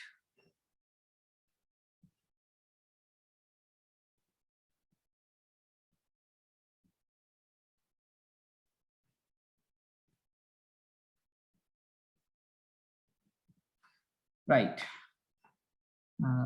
simple calculations කීපයක් කරමු අපි excel base කරගෙන වගේ කරන විදිහ නිකන් බලාගමු right එකම දේ මේවා decision making වලට තමයි ඔයාලට එන්නේ එතකොට මම කියන්නම් කොහොමද එන්නේ කියලා the moving average a simple moving average assign a same weight to each observations in the average, right? Weighted moving average assign the different weight to each observation. The weighted කියලා කියන්නේ ඔය weight එකක් අපි දෙනවා කියලා කියන්නේ දැන් හිතන්නකෝ මේ seasonal යන දෙයක නම් දැන් හිතන්න cloth selling, right? අපි කියන්නේ මොකද්ද fashion selling එක ගත්තොත් එහෙම April and December මේ month දෙක ගන්න weight එක වැඩි. Weight is very high. මේ month දෙකේ weight එක හරි වැඩි. එතකොට හැම මාසෙටම එකම weight එකක් අපි දෙන්නේ නේ. Right? The different weights to each observations. Most recent observation received to the most weight and weighted decrease in order to data values. Right? කියන්නේ බර තැබීමක් කරන එක ගැන කියන්නේ ඒක බලමු කොහොමද යන්නේ කියන එක. එතකොට මේකේ තියෙනවා weighted moving average example is there. Cedar Fair operates a 7 amusement park in a 5 separately greater water parks. එතකොට මේකේ water park එකක් තියෙනවලු. ඒකේ කොහොමද මේ 3 years වල moving average එකත් එක්ක වෙන්නේ කියලා. එතකොට දැන් ඔයාලා දන්නවද ලංකාවේ මේ වැඩිපුරම ඔය මේ water world එකයි සත්තුවත්ත ඔය වගේ තැන් ග්‍රහලෝකාගාරයේ ඔන්න ඔය වගේ තැන් වැඩිපුරම සේල්ස් වෙන්නේ කොයි කාලෙටද කියලා. විශේෂයෙන් සත්තුවත්ත ස්කූල් වැකේෂන් කාලෙට අන්න හරි. එතකොට ඒවට ඒ month වලට දෙන weight එක වැඩි. right? අපි මේ moving average කරන්නේ. right? අන්න ඒකයි කියන්නේ. එතකොට ඒවට ලොකු ඉල්ලුමක් තියෙනවා. right? okay. මේ තියෙන්නේ ඒක calculate කරන විදිහ. right? දැන් සාමාන්‍යයෙන් attendance අරගෙන පෙන්නන්නම් මේක කොහොමද කරන්නේ කියලා.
Alright. මම හැදුවට මෙතන දීලාම තියෙනවා හදපු විදිහ. right? එතකොට මේකේ දීලා තියෙන මේ අවුරුදු කීපයක් තියෙනවා. ඒ කියන්නේ average moving average with the weights of 0.2, 0.3 and 0.5 successive years. එතකොට අවුරුදු අනුව 0.235 කියලා ඒගොල්ලෝ දෙනවා. right? එතකොට එහෙම දීලා ඒක වෙන්න පුළුවන් situation wise. හරි? මේකට දෙනවා 0.2, මේකට දෙනවා 0.3, මේකට 0.5. අපි දැන් ඒ seasonal ඒගොල්ලෝ දෙන value එකත් එක්ක ආපහු යන්නේ 0.2, 0.3 ඒ කියන්නේ sorry දැන් පළවෙනියට ගන්නවා මෙන්න මේ 3. right? ඊට පස්සේ ආපහු ගන්නවා දෙවෙනි එකේ ඉඳන් හතරවෙනි එක වෙනකම්. ඊට පස්සේ තුන්වෙනි එකේ ඉඳන් පස්වෙනි එක වෙනකම්. ඔහොම තමයි මෙතන ආරන් තිනවා. ගත්තොත් මේ values ටිකත් එක්ක ගත්තොත් මේ තියෙන පළවෙනි weighted එක. ඒ කියන්නේ මේ අවුරුදු 3 දල වශයෙන් weighted moving average එක මේ ගන්න. මේ අවුරුදු 3 මේ ගන්න. මේක හොයාගන්න හේතුව දැන් අපි මෙහෙම සයිකල් එකක් යනවනේ උස් පහත් වෙලා. හැබැයි මේකේ මෙන්න මෙහෙම ස්ට්‍රේට් ලයින් එකක් විදිහට මේක කොච්චර දුර කොහොමද යන්නේ කියන එක මේ ෆ්ලක්චුවේෂන්ස් එක්ක යන්නේ කොහොමද කියන එකයි මෙතෙන්දි බලන්නේ. හරිද? මූවිං ඇවරේජ් යන්නේ එහෙම.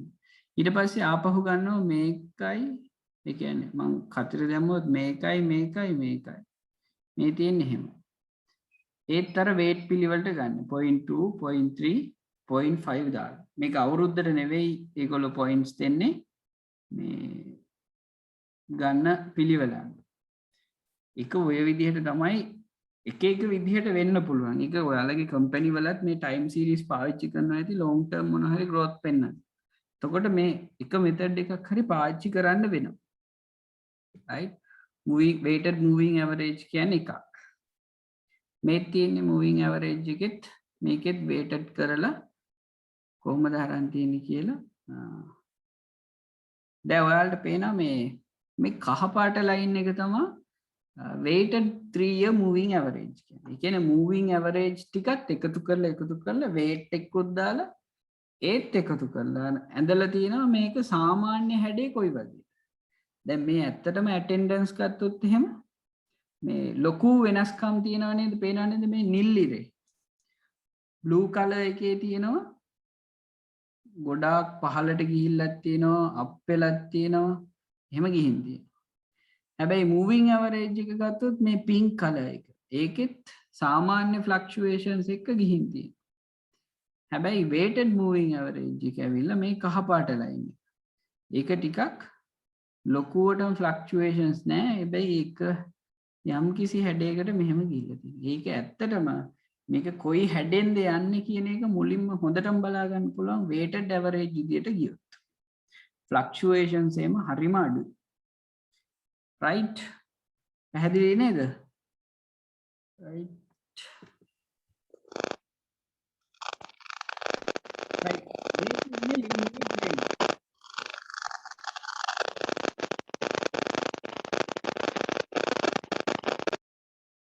මම mute කරා. මේ linear trends මං හිතන්නේ ඔයාලට මතකයි අපි regression analysis වල මතකද මෙන්න මේ වගේ සමීකරණයක් build up කරා. y equal a ධන bx වගේ සමීකරණයක් මතකද? ඔව්. අන්න ඒකමයි මෙතන තියෙන්නේ. constant එක කියලා කියන්නේ මේ වගේ මේක cross වෙන point එක කොකද? b කියලා කියන්නේ slope එක. මේකේ slope එක කොහොමද වෙන්නේ කියලා. එතකොට ඒ විදිහටමයි මේකත් යන්නේ මේ linear trends identify කරන්න. අර වගේම seasonal data පාවිච්චි කරලා අපි trends විදිහට ගන්නවා. right? මේකේ රෝස පාටින් තියෙන trend එක actual sales තියෙන්නේ මේ උඩ යනවා යට යනවා කොහොමද කියලා. හැබැයි මේ trend එක හරියට ගත්තොත් එහෙම straight line එකක් විදිහට අපිට ගන්න පුළුවන්. මේ equations අනුව. right? මේ linear trends වල example එකක්. right? The sale at Jensen Foods, a smaller grocery chain located in the southwest Texas. right? ඒකේ දීලා තියෙන example එකක්. year එක තියෙනවා 2002 ඉඳන් 6 වෙනකම් sales තියෙනවා US dollar millions වලින් 7 8 7 10 sorry 7 10 9 11 13 ඇත්තටම මේ data ටික බලපුවම අපිට අඩු වෙනවද වැඩි වෙනවද කියලා එහෙම trend එකක් ගන්න අමාරුයි. right? හැබැයි අපි මේක average විදිහට හදලා ගත්තොත් ඒ කියන්නේ h hat විදිහට හදලා ගත්තොත් එහෙම අපිට ගන්න පුළුවන් මේකේ මේ points එක මේක regression කියන format එකට හදාගත්තොත් මෙන්න මේ equation එකෙන්. ඒ කියන්නේ මොකද්ද? y equal 1.3x plus 6.1. එතකොට මේ x වල value එක දාපු ගමන් අපිට පුළුවන් ඒ කියන්නේ අපි මොනවා හරි ඉන්පුට් එකක් තියෙනවා කියමුකෝ. ඒ කියන්නේ අපි දන්නවා මේකේ නම් years වෙලා තියෙන්නේ. හැබැයි අපි හිතමුකෝ ඇඩ්වර්ටයිසිං එක්ස්පෙන්ඩිචර් එකයි සේල් එකයි තියෙනවා කියලා. එතකොට ඇඩ්වර්ටයිසිං එක්ස්පෙන්ඩිචර් එක අපිට දැන් කලින් අවුරුදු කීපයකම අපි ඩේටත් එක්ක සේල් එකත් එක්ක තියෙන ඩේටත් එක්ක මේ රිග්‍රෙෂන් ලයින් එකක් ඇඳගත්තොත් ඉස්සරහට මේ ගාන අපි ඇඩ්වර්ටයිසිං වලට ස්පෙන්ඩ් කරොත් අපි සේල් එක මේ ගාන වැඩි කරන්න පුළුවන් කියන ප්‍රෙඩික්ෂන් එක අපිට දෙන්න පුළුවන්. right? ඒකට මේ ටයිම් සීරීස් ඩේටත් පාවිච්චි කරලා කරන්න පුළුවන් කියන එක තමයි තියෙන්නේ. රිග්‍රෙෂන් වල ටයිම් සීරීස් වයි ප්‍රෙඩික්ටිව් වලදී එක වගේම තමයි. ඒ කියන්නේ අපිට අනාගතේ බලද්දි පාවිච්චි වෙන විදිහ එකම තමයි. right? මේක long trends equations කියන්නේ මේතර Excel පාවිච්චි කරලා අපි graphically represent කරන විදිහ. right? මෙන්න මේ ටික මතකයිනේ මම අර output එකක් ගත්ත කලින්. මේ regression වල ඔයාලට තේරුන්නේ නැත්තේ. කියන්නේ කීප පාරම මම කිව්වේ. right? මේත් ඒ වගේම මේ output එක කොහොමද ගන්න කියන එකත් එක්ක තමයි මේ තියෙන්නේ. මේ තියෙන intercept එක, මේ තියෙන t value එක.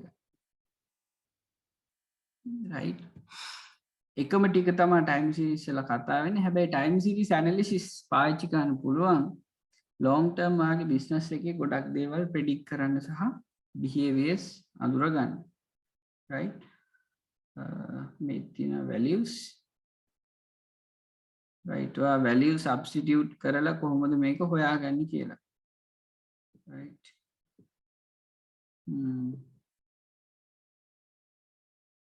right? මෙන්න මේ වගේ දැන් අපි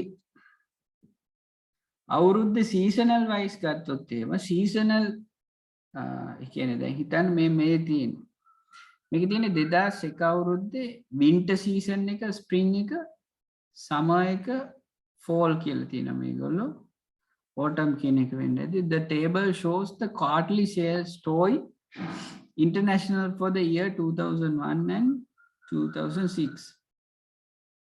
Sales are reported in millions of dollars determined by the quarterly seasonal index using the ratio of moving average method. right? එතකොට moving average හරි seasonal index එක මතින් හරි මේකේ මේකේ calculations කරන්න කියලා තියෙනවා.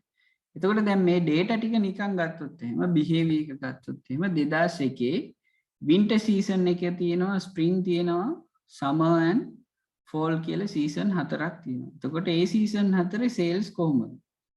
2002 අවුරුද්දේ ඒ කියන season වල sales කොහොමද?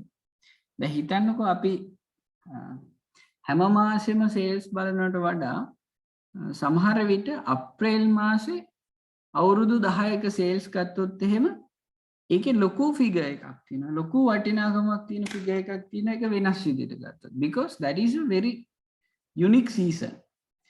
දැන් ඒකම ගන්න පුළුවන් මේකෙදිත් එහෙම කරලා තියෙන්නේ. දැන් මෙතන ගත්තත් ඒප්‍රිල් month එක monthly ගත්තොත් season හැම අවුරුද්දෙම ඒකත් වැදගත්.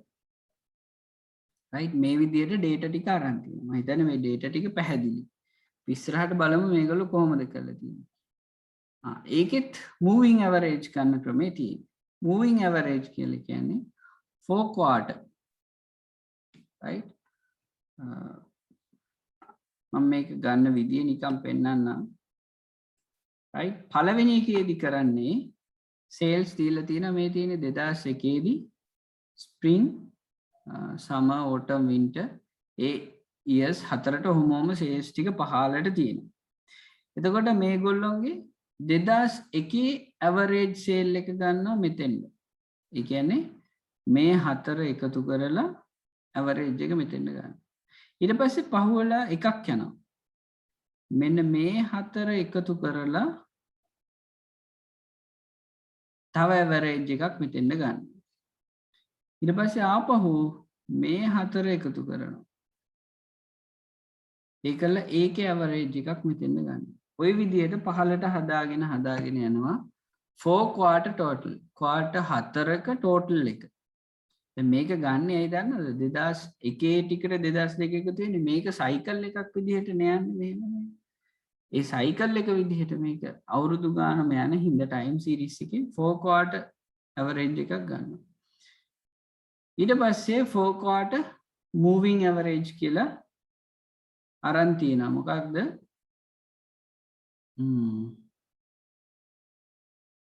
ඒකෙදි කරලා තියෙන්නේ මම හිතන්නේ මේ පොඩ්ඩක් ඉන්න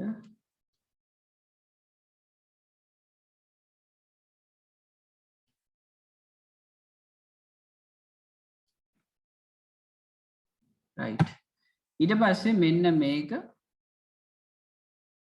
බෙදලා තියෙනවා හතරෙන්. ඒ කියන්නේ moving average කියන්නේ මෙන්න මේ ටිකේ average එක අරන් තිනවා. මේකත් හතරෙන් බෙදලා මේ ඔක්කොම හතරෙන් බෙදාගෙන යනවා. 4 quarter moving average කියන්නේ average එක ගන්නෙ මේක හතරෙන් බෙදලා. ඊට පස්සේ centered moving average කියන්නේ ආපහු මේ දෙක එකතු කරලා දෙකෙන් බෙදලා. ඔය විදිහට අරගෙන seasonal විදිහට ගන්න data ටිකක් මෙතන තියෙනවා. මම මේ පොඩි explanation එකක් දුන්නේ මේ වගේ questions වලට දෙන්නේ නැහැ. හැබැයි අපි කොච්චර data, ඒ කියන්නේ එකපාරම data ටික බලලා උස් පහත් වීම නෙවෙයි සලකන්නේ moving average වල ගොඩාක් එකතු කර කර බෙද එකතු කර average එක කොහොමද move වෙලා තියෙන්නේ කියන එකයි බලන්නේ මෙතන. ඒකයි මම ඔය කිව්වේ data ටික බලපු ගමන් අපිට සමහර දේවල් කිව්වොත් වැරදි. ඒක moving average method එකට දාලා පුළුවන් නම් අපිට කියන්න පුළුවන් නම් ඒකේ ලොකු feasibility එකක් තියෙනවා. ඒකේ තව අවුරුදු ගාන වැඩි කර කර විස්තර ගන්න පුළුවන් නම් ඒකත් හොඳයි. right? මේ තියෙන්නේ seasonal index එක හදන විදිහ. right? seasonal index එක ඒත් correlation factor එකත් එක්ක quarterly අපි කොහොමද යන්නේ කියන එකත් එක්ක යන්නේ. එතකොට මේ දැන් අරකෙදි ගත්තේ අපි moving average අවුරුදු පිළිවෙලට මේවා තියලානේ. මේකෙදි ගන්නේ අදාළ season එකේ total එක ගන්නවා මෙතෙන්ද. ඊට පස්සේ අවුරුදු 1 2 3 4 5 අවුරුදු හැම එකටම තියෙන අවුරුදු 5 5. ඊට පස්සේ ඒ total එකතුව ගන්නවා මෙතෙන්ද. ඊට පස්සේ ඒකේ mean එක කියන්නේ ඒත් average එක ගන්නවා. right? ඊට පස්සේ average එක average ටික එකතු කරලා ඊට පස්සේ ආපහු හදලා index එකක් හදා ගන්නවා. right? මේ තියෙන්නේ එක එක season වලට අපි දෙන index. right? එක එක season වලට අපි දෙන index ටික හදාගෙන ඒකෙන් ගන්නවා අපි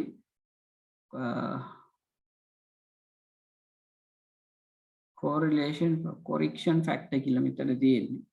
right? සාමාන්‍යයෙන් ගත්තොත් එහෙම මේ adjustments එක්ක අපි seasonal index කියන එක මේ වගේ calculate කරනවා simple විදිහට. තව තියෙනවා systems මේකට. right? ඔයාලගේ companies වලත් ඇති seasonal index කියලා. සමහර වෙලාවට තියෙනවා සමහර season වලට ඔයාලා දාන company එකේ දාන weight එක decide කරන්න. right? දැන් හිතන්නකෝ apparel sector එකක් නම් ඒගොල්ලොන්ට identify කරපු seasons තියෙනවා. එතකොට මේ seasons වලට අදාළ products වෙනස්. normal season වලට තියෙන වෙනස් විදිහට. right? දැන් නිකමට ගත්තොත් එහෙම දැන් මේ අලුත් අවුරුද්ද කියන්නේ අලුත් අවුරුද්දේ නැකතට සුබයි කියලා කියනවා මෙන්න මේ පාට. කොළ පාට කියන්නේ. අන්න එතකොට වැඩිපුරම products හදන්නේ මොන කලයකින්ද? ඒ කලයක බේස් වෙච්ච දේවල් හදනවා. හේතුව මිනිස්සු ගන්නවා වැඩි කියලා හිතන හින්දා. right? ඊට පස්සේ ගෑන් ළමයි ආස පාට පිරිමි ළමයි ආස පාට කියලා වෙනම තියෙනවා. the section wise it's different. right? එතකොට එක එක season wise සහ ඊට පස්සේ තව ඔකට බලපානවා අපේ අයගේ මේ perceptions. right? ඒ කියන්නේ දැන් කිරිබත් ගොඩ අවට නම් ඒ ඉන්න අය කොහොමද හිතන්නේ පතන්නේ? මීගමුවාවට කට්ටි හිතන විදිහ ඊට වඩා වෙනස්. කැන්ඩි ඊට වඩා වෙනස්. අනුරාධපුර ජැෆ්නා ගත්තොත් වෙනම කල්චර් එකක්. right? අන්න සීසන් වයිස් වෙනස් වෙනවා කල්චර් වයිස් වෙනස් වෙනවා ඔය හැමදේම අපි තේරුම් ගන්න ඕන right ඊට පස්සේ so we are measuring pacing the movements of the items through the process is coordinated through the timing mechanism දැන් pizza hut වල KFC වල labelsලා පාවිච්චි කරන විදිය ඔයාලා දන්නවා ටක් ගාලා ඒගොල්ලෝගේ සිස්ටම් එකක් තියෙනවා ඔයාලා රික්වෙස්ට් කරන එක ටක් ටක් ගාලා ඒගොල්ලෝ දෙනවා so the fast they have to deliver very fast and they have to keep very clean environment මේ කියන දේවල් process එකේ තියෙනවා නා so we have to do the improvements and the productivity measure of how well resources are used කොහොමද resources පාවිච්චි වෙන්නේ හරියටම පාවිච්චි වෙනවද කියලා the efficiency the ratio of the efficient actual output process related with the inputs lowest cost පරිම පිරිවැයකින් අවම වෙන විදිහට and run time required to produce a batch of parts කොච්චර වෙලාවක් යනවා and setup time the time required to prepare a machine to make particular item එතකොට ඒක run time එක වගේම ඒ process එක යන්න machine එක කොච්චර වෙලාවක් හදන්න ඕනද කියන හැමදේම අපි identify කරන්න ඕන මේ product එකක් service එක product එකක් මේ process එකේ යද්දි so the process is a very important thing so the example is there in the recommended reading book you can refer it out right then now we are moving to the topic අපි දැන් දන්නා organization එක process එක මොකක්ද we identified the process and based on the process the organization we have to design our jobs job designing decisions job designing specifications of the work activities of an individual or a group so the specification of work activities individual or group ඒක තමයි job එකක් කියලා කියන්නේ. දැන් අපි ගත්තොත් accounts trainee කෙනෙක් කියලා ගත්තොත් එයාට තියෙනවා specific වැඩ කීපයක්. සමහරට payments පැත්ත ඉන්නවා නම් payments පැත්ත බලන්න, checks පැත්ත බලන්න. ඊට පස්සේ එන vouchers මොනවද? ඒ vouchers වලට pay කරා හරිද? ඒවා ඔක්කොම check කරන්න. check කරලා management එකට දාන්න. ඒ වගේ specific area එක jobs work activities කීපයක් එකතු කරලා job එක design කරනවා. And then its objective to develop a job structure that to meet the requirements of the organization. Mainly we have to align your job with the company objectives. And job holders personal and individual requirements and as well as job holders personal and individual requirement its technological and we have to satisfy so mainly with the organizational objectives we have to satisfy we have to do the works that's why as a performer we have to do that job and diversity of workforce cultural and educational background mainly with the educational sometimes cultural then අපි ගත්තොත් work environment එක කට්ටිය කතා කරන භාෂාව ගත්තොත් so we have to assign a supervisor who can direct them එතකොට ඒ supervisor tamil වලින් කතා කරලා සිංහල කට්ටියත් එක්ක තියන්න බෑ so the cultural right ඒ වගේ cultural විශාල දේවල් ගොඩාක් තියෙනවා culturally ගත්තොත් ඒ කිසිම conflict එකක් ඇති වෙන්නේ නැති වෙන්න අපි job එකට workforce එක assign කරලා තියෙනවා so job designing technique to structure the work so it will meet both physical and psychological needs of the worker එතකොට physical psychological needs worker ගේ analyze කරලා තමයි මේ අපි job එක structure කරන්න ඕන සමහරලාට degree holder කෙනෙක්ට අත ගන්න දෙන්නේ likewise we have to analyze all the things to for these improvements and here is the some of the working conditions which are familiar to us temperature and humidity එතකොට අපි උෂ්ණත්වය, humidity කියන ඒ දේවල්, ආර්ද්‍රතාවය, ওই දේවල් හරි වැදගත්. කෙනෙක් වැඩ කරද්දී අපි දන්නවා අපිට උදේ ලෙක්චර් එකක් අහද්දී ඊට පස්සේ දවල් වෙලා හරි අවුව පිරිච්ච වෙලාවක අහද්දී හවසක හරි රැයක හරි අහද්දී ඒ දැනෙන feelings with the temperature and ventilation උලන් එනවද නැද්ද and work breaks විනාඩි 15 break එකක්ද විනාඩි 30 break එකක්ද likewise that is very important and illumination lights එළිය කොහොමද තියෙන්නේ සහ බිත්තිවල පාට right these are very important things අපි lecture එක තිබ්බනම් කතා කරන්න තිබ්බ වටපිට environment එකක් බලන ගමන් so I think you are trying to manage this color of the walls and how we are using it as a noise and vibrations හරි අවධානයෙන් දෙයක් කරද්දී ලොකු සද්දයක් එද්දී එහෙම කොච්චර බාධාවක්ද කියලා අපි දන්නවා so So considering these things are very important and safety helmets තියනවාද lighting වල safety තියනවාද in these days they have to provide mask and sanitizing equipments or the liquids right so the hand sanitizers ඒව හැම offer කරන්න ඕන and accident එකක් වෙනවා නම් මේ දේවල් label කරලා ඔයාලා දැකලා ඇති ඒ තැන්වල කහ පාට ස්ටිකර් රිස්කි තැන්වල එහෙම දාලා තියෙනවා so those are the very familiar and very important working conditions තව තියෙනවා මේ ගැන but මේවා ගැන අපි කතා කරන්නේ මේවා හැම ඔයා ජොබ් එකකට ගියපු ගමන් මේවා ඔයාට ඕන වෙන්නේ නැති වෙයි හැබැයි යම්කිසි දවසක් එයි ඔයාට මේවා හරි වැදගත් කියලා හිතෙනවා right ඔයා වුණත් වැඩක් කරන්න යද්දී ඔයාගේ පාඩම් කරන තැන හරි මොනවද කරන්නේ කියන තැන හරි බලද්දී මේක හරි වැදගත් think about the experience that you have with your A level time A level කාලේ ඔයා පාඩම් කරපු විදිහ රැටද උදේටද පාඩම් කරේ සද්ද බද්ද ඇහිද්දිද පාඩම් කරේ headset එක ගහගෙන පාඩම් කරේ නැතුවද පාඩම් කරේ right so you can analyze your behavior the same with the working condition also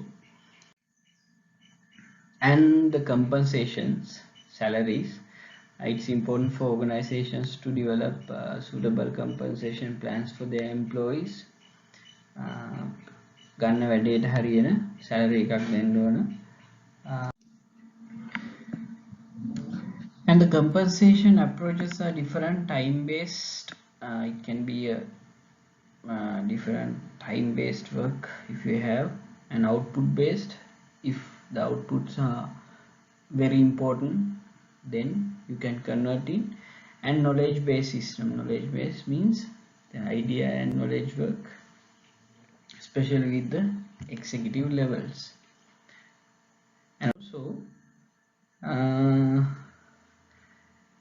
and also in here you can read the examples why it is time based and what is output based system and also type of compensations base payment and also the commissions and overtime wages and tip income as a tip you have to give and bonus payments if you are with the more profit and the commissions you can share it as a bonus pay and recognition of merit pay with your activities special achievements and health and insurance medical and other benefits and stock options stocks for the employees can be another non-cash benefits you can give family trips annual get together just like things based on the company and process what you have to deliver so the අපි මේක කතා කරන්නේ salary wages කොහොමද යන්නේ workers ලට කියලා workers ලගේ පැත්තෙන් මේ business process එකත් එක්ක workers ලාව match වෙන විදිහට තමයි අපි කතා කරන්නේ and here also some benefits health insurance and social security, paid vacations, and meal breaks. Sometimes meals are allowed for the employees, um, and pay raise, and yeah, difference. Right? You can refer it out also. And then when you are designing a job, what will be done in the job, and who will do the job, and how uh, the job will be done, and where the job will be done. In nowadays, the concept is work from home. I'll share some details about the later. What you have to do and who will do that. It means your designation and how the job will be done. Work from home, or the bases, sometimes base, right? Every time you have to concern all of these things. That's the thing you have to understand. මේ කියන දේවල් පාඩම් කරගන්න නෙමෙයි. හැබැයි ඔය job එකක් design කරද්දී වාට තියෙන ජොබ්ස් අනුව මේ දේවල් ඇනලයිස් කරලා අයිඩෙන්ටිෆයි කරගෙන ඉන්න එක වැදගත්. මොකද if you are performing your role business එකට ගිහිල්ලා වගේ රෝල් එක දීදී මේ දේවල් ආයේ පාඩම් කර කර ඉන්න. So you have to get the idea, right? And in here the specialization, විශේෂීකරණය කියන්නේ කොහොමද, advantages and the disadvantages you have. So you can refer. I don't give much more with this. And also this is not a this is under the operation management, not you can learn more HRM subjects with the human resource management, and human resource development and organizational behavior, OB. So this is only a single topic for which relate with the operation management. And behavioral approach, job enlargement, job enrichment, job rotation.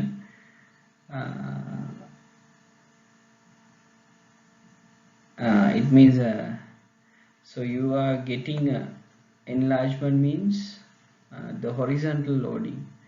එක වගේ parallel ඉන්න අයගේ වැඩ ගොඩක් share වෙන විදිහට දෙනවා. Job enrichment, increasing a responsibility for planning, coordinating tasks by vertical loading. ඒ කියන්නේ hierarchy එකේ උඩ ඉන්න අයගේ පහළ ඉන්න අයගේ හැම responsibility එකක්ම වැටෙනවා නම් job enrichment කියලා කියනවා. Job rotation කියන්නේ කාලෙන් කාලෙට ඔයා ඉන්න ජොබ් එක ඔයාගේ හැකියාව මත පොඩ්ඩක් මාරු කරලා දෙනවා. එතකොට මේවා behavioral approach for the interest. සමහරට අලුත් trainee කෙනෙක් ගත්තොත් job rotation is a very good concept because to identify the skills and the capabilities that is most preferable, profitable and employee කැමති. එයාට ස්කිල් එක හොයාගන්න පුළුවන්. HRM, the marketing, the finance they හොඳ කියලා job rotation එකකින් identify. So responsibilities වැඩි කරලා බලන්න පුළුවන්, right? Those are the approaches. And work measurement is concerned with the how long it will take to complete a job. Job එකක් මොන හරි දෙයක් දුන්නම ඒකට කොච්චර වෙලාවක් යනවද? Financial statement එකක් analyze කරන්න දුන්නම කොච්චර වෙලාවක් යනවද? නැත්නම් මොනවා හරි හදන්න තියෙනවා නම් ඒක හදන්න කොච්චර වෙලා යනවද? That's called work measurements. In here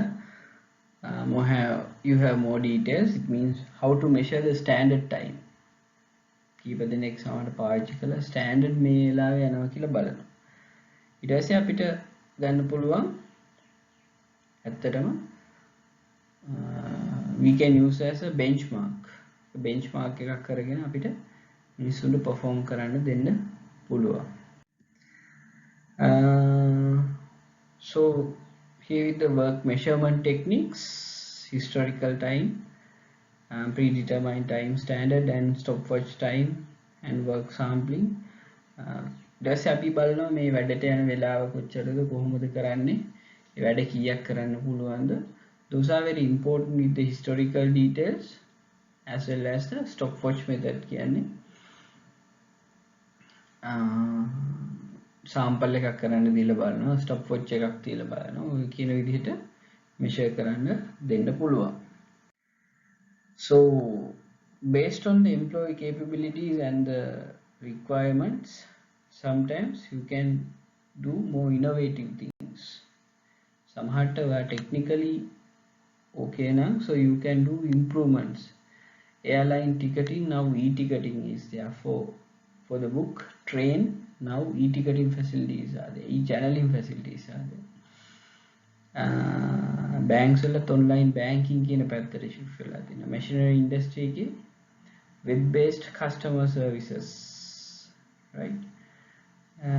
An electronic company content provider. So now they are moving to the technical side. So the process innovation, one of the example, the People's Bank is introduced. They have introduced a self banking concept. සල්ලි දාන්න සල්ලි ගන්න ඊට පස්සේ cash transfer කරන්න ඊට පස්සේ bill ගෙවන්න ඒ කියන bank එකේ main activities ගොඩක් self තමන්ටම කරගන්න පුළුවන් වෙන innovate කරා. So employees ලාගේ තියෙන weakness ඔක්කොම remove කරගන්න නම් මේ වගේ තැන් වලට move වෙන්න පුළුවන්. And also Kelly Felder, they are introducing social media based promotions කරන ගමන් deliver කරනවා outlet එකක් තියන් ඉන්නවා. So those are the process innovations. මිනිසුන්ගේ හැටියට employment එකේ හැටියට so process එකේ innovations කරන්න පුළුවන්. And also we have to discuss some tips to make successful. This is very important. Work from home concept. Working from home. එතකොට දැන් අපේ operation management වලට tag වෙලා තියෙනවා working from home කියන concept එක. So මේ පාර paper එකේදීත් අපිට specially highlight කරන්න පුළුවන් point එකක් තමයි this working from home conditions. In here tips to make you successful in working from home. Student කෙනෙක් වේවා job එකක් කරන person කෙනෙක් වේවා, what are the tips to make success? First one is strict working routine. It means the most effective freelance plans when they work and when they don't. So it means definitely you must have a routine. මේ වෙලාවට මම මේ වැඩ ටික කරනවා කියන practice එකක් හදාගන්න වෙනවා. And morning birds, you have to wake up early, right? And also no slumber party. It means තමන් හොඳ dress එකක් ඇඳගෙන ගිහිල්ලා වැඩ කරන්න. That feeling is very important. ඒ ගැන කතා කරනවා. And imitate an office. තමන් වැඩ කරන තැන office environment එක වගේ හදාගන්න එක, right? Then you can make successful work and hold yourself accountable. තමන් කරන වැඩ ටික තමන්ම review කරන්න. තමන්ට තියෙන වැඩ list එක දාගෙන ඒ ටික ටක් ගාලා ඉවර කරගෙන you have to act as your supervisor, your job, and you as a performer. තමන් supervisor වෙන්නත් ඕන, තමන් perform කරන්නත් ඕන, ඔයාගේ boss වෙන්නත් ඕන. And then sixth one means පොඩක් energy refill වෙන දෙයක්, පොඩි workout එකක්, පොඩක් ඇවිදලා කරලා එන change එකක් වා තියාගන්න. And use the outdoors. පොඩක් එළියට ගිහිල්ලා පොඩක් ඇවිදලා පොඩි air එක refill කරගෙන එන්න. And set goals. ඔයාගේ productivity goals. What are the productivity rewards and what are the productivity goals? You have to identify and socialize. ඊට පස්සේ prioritize to meet real people. වාට වැදගත් මයි කීප දෙනෙක් හම්බෙන්නත් දාගන්න. ගෙදෙට්ටම වෙලා ඉන්න එපා. But you have to specially mention the online shopping. ගොඩාක් කඩවල ගිහලා රස්තිය අඳිනවට වඩා online shopping කියන method එකට යන්න පුළුවන් නම් that is very important, right? This is some guidance, some simple guidance, but you can refer it more by yourself Nowadays there are a lot of articles, lot of videos related with this. How is the working from home condition? And also then 9 best work from home tips for managers. He is the our employee perform කරන කෙනාට තිබ්බ දෙයක් මේක managers ලට be available and be flexible, right? සමහරට strict conditions දෙනවා employees ලට හැබැයි flexible වෙන්න වෙනවා and be responsive and communicative නිතරම employees ලට එක touch එකේ ඉන්න alert එකේ ඉන්න කෙනෙක් වෙන්න ඕන and set project goals KPIs මොනවාරි වැඩක් තියෙනවා නම් මෙන්න මේ දේවල් තමයි මෙදාට වෙන්න ඕන කියලා you have to mention and do strategic planning තමන්ටම plan කරන්න වෙනවා strategically how we need to manage this and do stand up meetings කියන්නේ the employees lage feedbacks ගන්න ඕන use tools and equipments අලුත් tools lazy ඒවා පාවිච්චි කරන්න zoom meetings and those things and manage your project system වාම method එකක් හදාගන්න and security of the data and especially you have to concern when you are sharing online the data every time the protection of data you have to concern. So these are the simple tips to identify how managers have to concern when they are doing work from home when they are managing work from home employees. So this is how is the operation management, the HR perspective of operation management, especially how we need to identify, how we have to concern. So let's join with the next session. Therefore self-study, this last topic is very important, work from home, especially with the employees. So self-study more and more article. I'll share some details so you can do it more by yourself, and thank you very much. Have a nice day.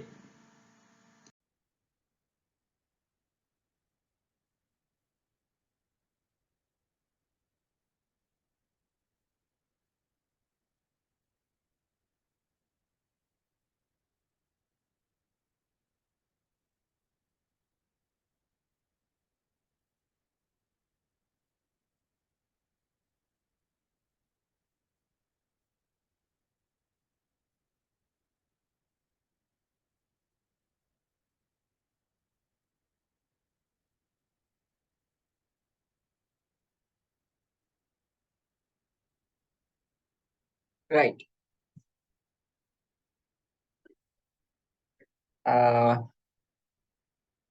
මේ පාඩමේදී අපි කතා කරන්නේ ඒ කියන්නේ මේ පාඩම අදාළයි quality management වලට. එතකොට ඒකෙම part එකක් විදිහට කතා කරන්නේ මේ ISO ගැන. මේ හේතුව ISO ගැන කතා කරන්න because it is the standard, right? Operation management වල අපි කතා කරන්නේ කොයි විදිහටද මේ ආයතන ඒ කියන්නේ මේ ලෝක කියන්නේ ලංකාව විතරක් නෙවෙයි, it's a global phenomena. ඒගොල්ලෝ කොහොමද innovations කරන්න, new දේවල් අලුත් දේවල් කරන්න, businesses කොහොමද conduct කරගෙන යන්නේ, ඊට පස්සේ ඒ වගේ situations කොයි විදිහටද තියෙන්නේ, ඊට පස්සේ යාලා day by day operations කොයි විදිහටද කරගෙන යන්නේ, what are the strategies, what are the capacities, layouts, work assignment, ඊට පස්සේ inventory, ඔය කියන ගොඩාක් දේවල් ගැන අපි කතා කරා. දැන් අපිට තියෙන්නේ මේ quality management. ඒ කියන්නේ තත්ත්ව සහතිකකරණයට අදාළව තියෙන මේ ISO කියන එක ගැන කතා කරනවා. එතකොට මේ ISO කියන්නේ ISO අපි දැකලා තියෙනවා. ඒ කියන්නේ මුගක් විට මේ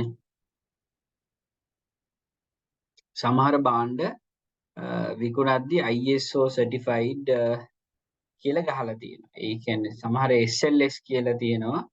ISO කියලා තියෙනවා. ඇත්තටම ඒවා මේ ප්‍රොඩක්ට්ස් වලට දෙන ඒවා නෙවෙයි. මේවා මේ process verification වගේ තමයි මේකට යන්නේ.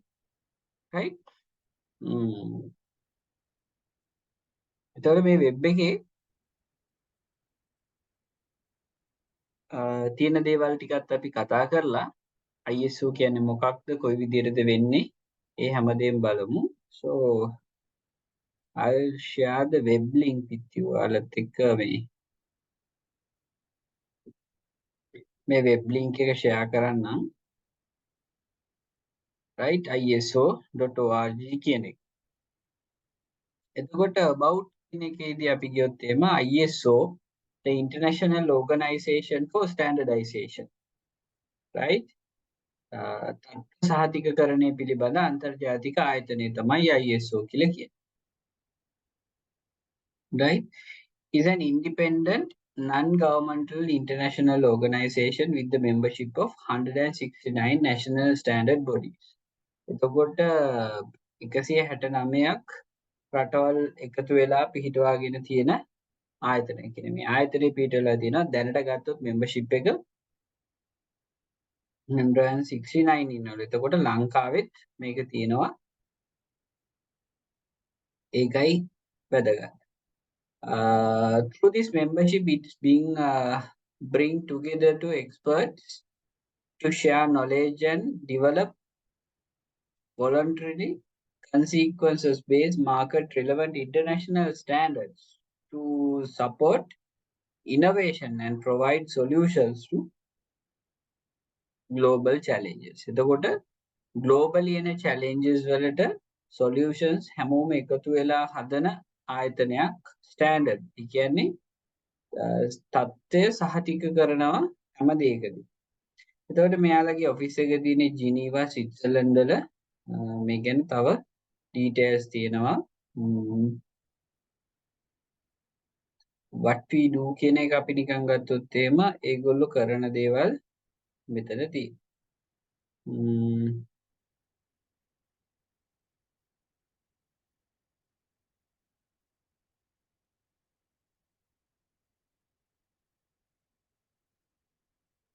එතකොට membership එකත් එක්ක full members or member bodies influence ISO standard development and strategy by participating in voting ISO technical policy meetings. Full members shall the adopt international standard nationally. එතකොට මේ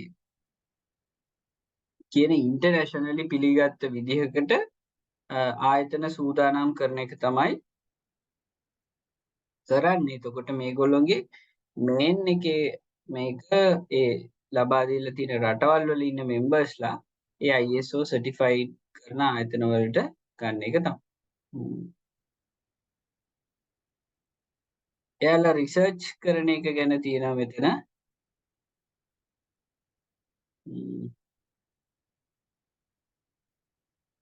It has set an ambiguous goal to see the international standard used everywhere. කියන්නේ හැම තැනම එකම standard එකක්. නිකමට හිතන්නකෝ ලෝකේ දැන් අපි ලංකාවේ හිටියට වෙන රටකට ගියාම ඒ රටෙත් ලංකාවෙම තියෙන ස්ටෑන්ඩඩ්ස් තිබ්බොත් අන්න අපිට පහසුයි. දැන් ඔයාලා දැකලා ඇති ලංකාවේ මේ තිබ්බේ සුදු කහ මේ කහයිරි කියලා තිබ්බේ ඒක සුදු පාට කරා zebra crossing එක හේතුව ඉන්ටර්නැෂනල් ස්ටෑන්ඩඩ්. ඒ කියන්නේ අපේ ලංකාවේ ලයිසන් එක ගත්තම ලෝකේ ඕනම තැනක ඒක පිළිගන්නවා නම් අන්න අපිට මාර ලේසි දේවල් ඒ කියන්නේ එහෙ ගිහිල්ලා හෙට ඕන ලයිසන්ස් ගන්න ඕනේ නැහැ. right, දැන් ඒ වගේ ප්‍රොජෙක්ට් එකකට තමයි අර විදිහේ කාහිරියම වෙනස් කරන් ගියේ. but ඒක කොහොමද කියන එක දන්නේ නැහැ. හැබැයි ලංකාවේ ලයිසන් එකත් ලෝකෙ පිළිගන්න රටවල් තියෙනවා. එතකොට ඒ වගේ ලෝකෙම පිළිගන්න ස්ටෑන්ඩඩ් එකක් වුණොත් එහෙම හුඟක් දේවල් වලට sharing basis ලේසි. right, දැන් අපි language එක විදියට English ඉගෙන ගන්න එක ගොඩාක් රටවල් වලට ගිහිල්ලා වැඩ කරගන්න globally අපි වැඩ කරද්දී ඒක මාර වටින සහ ලේසි එකක් වෙලා තියෙනවා. right? එතකොට මේකේ තව විස්තර කීපයක් තියෙනවා. right?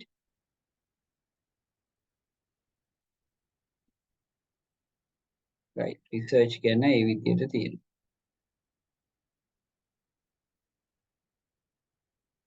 right. strategies. right. මේගොල්ලොන්ගේ 2030 වෙද්දී ඒගොල්ලෝ ස්ට්‍රැටජි එකක් ප්ලෑන් කරනවා. right? මොකක්ද මේ ස්ට්‍රැටජි එක? Together we will have to roll the play the ISO strategy 2030 set as an important journey towards success. right. ඉක්මනින්ම මේක කියවගෙන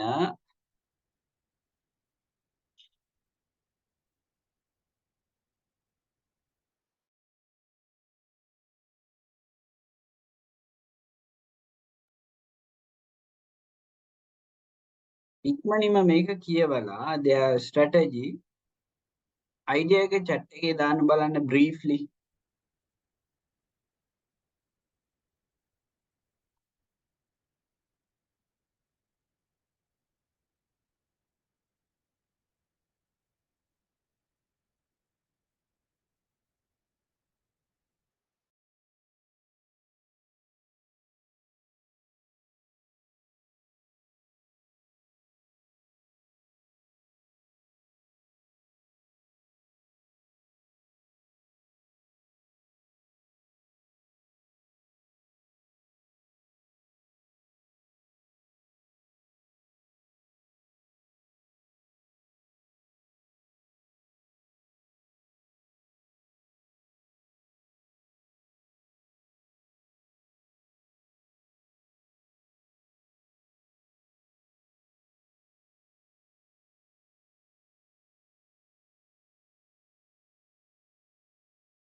right.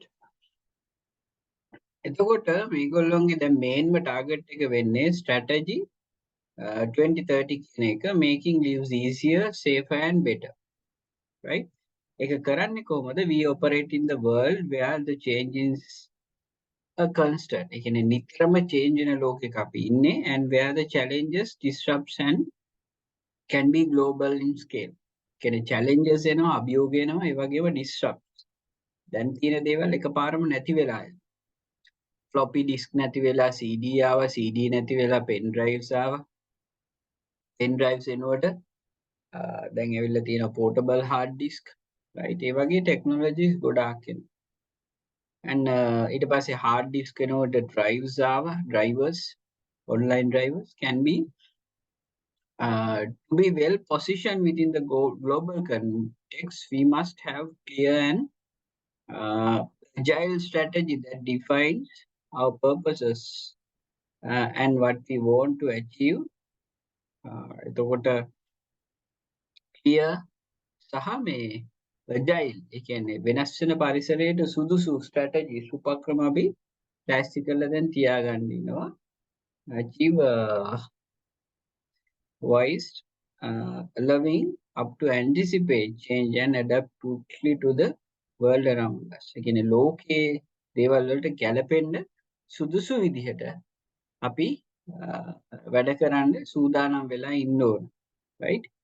එතකොට මේගොල්ලෝගේ මිෂන් එක මිෂන් මේ විදිහට ගිහිල්ලා මේ sustainable development goals ඒව achieve කරගන්න මේගොල්ලොත් try කරන එක තමයි මේ world standard වල මේන්ම මිෂන් එක වෙලා තියෙන්නේ. එතකොට මේ විදිහට තියෙන විස්තර. එතකොට මේ විදිහට තමයි මේ ISO කියන ආයතනයේ consistency. ඒ කියන්නේ ඒක හැදිලා තියෙන විදිහ. එතකොට මේක විශේෂයෙන් මම කියන්න හේතුව අපි ISO කියන එක දැනගත්තට international standardization organization, right? ඒක අපි කියන්නේ මෙහෙම international organization for standardization. ඒක තමයි මේ ISO කියන එක හැදලා තියෙන්නේ. එතකොට ඒ විදිහට ගත්තොත් ඒ ආයතනයේ background එක ඔය විදිහට තමයි හැදලා තියෙන්නේ. ඊට පස්සේ අපි ගියොත් එහෙම මෙයාලගේ තියෙන standards, right? ISO standards are the internationally agreed by experts. එතකොට මේවා නිකම්ම හදලා නැහැ. internationally ගොඩාක් අය expert ලා එකතු වෙලා හදපු එකක්. Think of them as a formula that describe the best way of doing something. එතකොට ISO වලින් දැනට හොයාගෙන තියෙන විදිහට that is the best way to implement something. ඒ කියන්නේ ඕනම දෙයක් කරන්න තියෙන හොඳම විදිහ තමයි මේ ISO වලින් හැදිලා තියෙන්නේ. එතකොට it could be about making products, managing a process, දේවල් හදන එක, managing a process, delivering a service, supply materials, මොනාරි හදන එක, ඒක කළමනාකරණය කළ එක, ඒක delivering service or supplying materials. service එකක් සේවාවක් දෙනවා, එහෙම නැත්නම් අමුද්‍රව්‍ය දෙනවා, and standard cover huge range of activities. ඒතර මේ වගේ ලොකු අපසරයක් cover කරන එක තමයි මේ ISO කියන එකෙන් හදලා තියෙන්නේ. එතකොට standards are distilled wisdom of people with expertise in their subject matters and who know the needs, and organization that represent people such as manufacturers, sellers, buyers, customers, trade association, user, regulators. වගේ ගොඩාක් අය මේකට සම්බන්ධ වෙනවා. එතකොට මේ අපේ ආයතනයක මේක ගත්තොත් මේකට එක්කෙනෙක් විතරක් නෙවෙයි, මේකට ලොකු පිරිසක් දායක කර ගැනීමේ හැකියාව ලැබෙනවා. එතකොට මේකෙදි ගත්තොත් quality management standards කියන්නේ එතකොට අපේ ආයතනයේ quality management and standards කියොත් ඒකට supply කරන අයටත් යම් කිසි මට්ටමකින් ඒක implement කරන්න වෙනවා. and තව තියෙනවා ඒ වගේ environmental management standards, health and safety, energy management, right? ඒ කියන්නේ මේ ශක්තියින් කළමනාකරණය, food and safety, ආහාර හා සුරක්ෂිතභාවය, right? ඒක තමයි ඔය ගොඩාක් foods වලට සමහර ඒවාට මේ standard එක ගන්න එක අනිවාර්යයි. right? එයාලා ඒක marketing tool එකක් විදිහට පාවිච්චි කරාට. IT and security standards, ඒ කියන්නේ information තොරතුරු තාක්ෂණය සහ ඒකේ මේ security ආරක්ෂා පිළිබඳව තියෙන standards. එතකොට කොහොමද මේ informations ගබඩා කරලා තියන්නේ, කොහොමද මේවා safely තියන්නේ කියලා අපි බලමු. right? එතකොට පොඩි clip එකක් තියෙනවා අපි බලමු.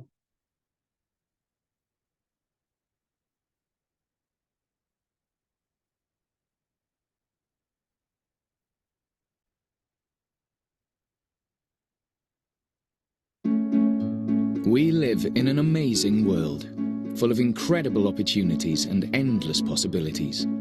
But it can also be a complex and overwhelming place. When things don't work as they should, it often means that standards are absent. But when ISO standards are applied, life is just so much richer. ISO standards help to make the world a safer, cleaner, and more efficient place. From food safety to computers, from healthcare to new technologies. There are many challenges facing our environment, economy, and society. ISO can make a positive difference to all our lives, utilizing a wealth of international experience and wisdom.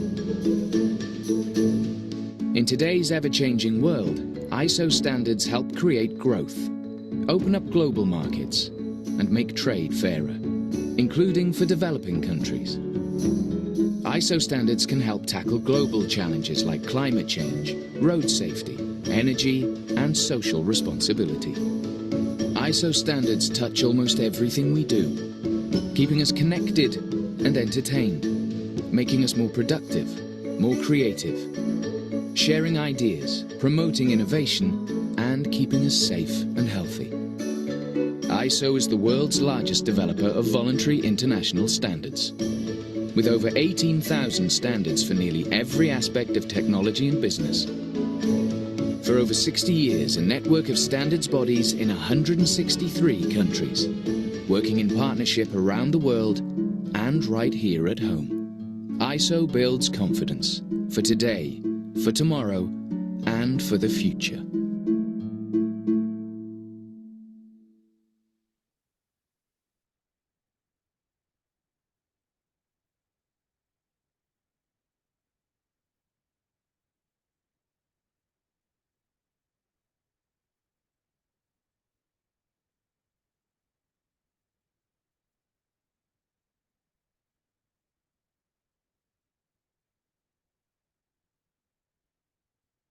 right.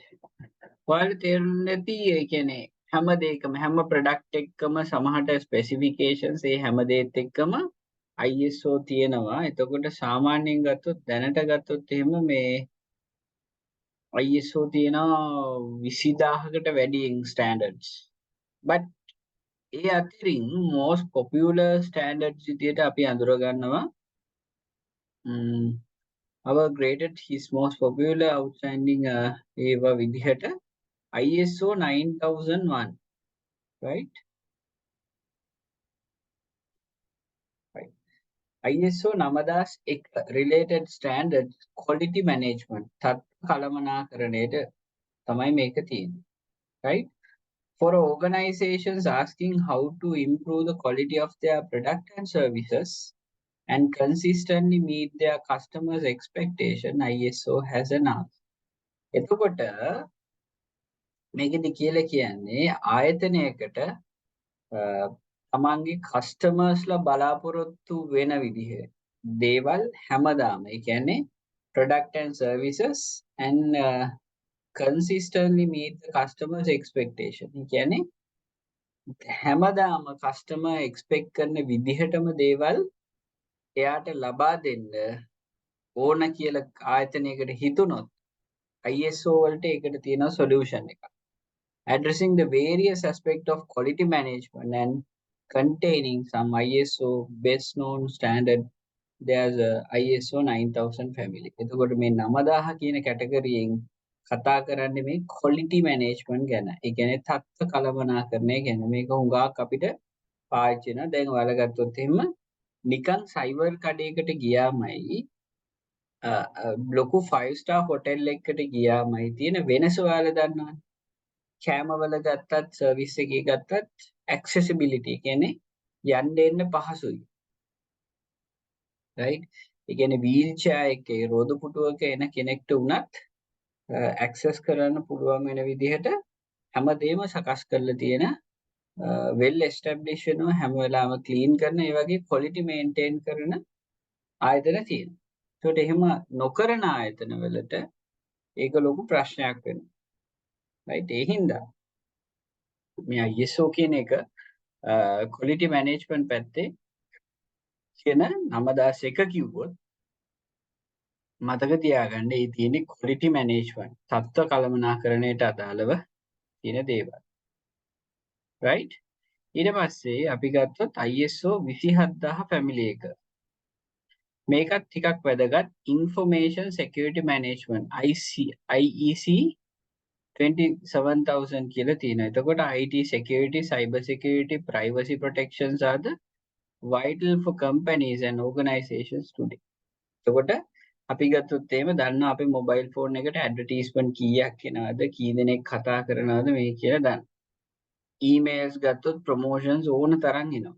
අපේ email එක කොහෙන් ගියාද කොහොම ගියාද කියලා අපි දන්නේ නැහැ. හැබැයි මේ ISO මේකෙදී security management වල අපේ privacy එක ගැන හිතනවා කිසිම දෙයක් පිට කෙනෙක්ට දෙන්නේ නැහැ.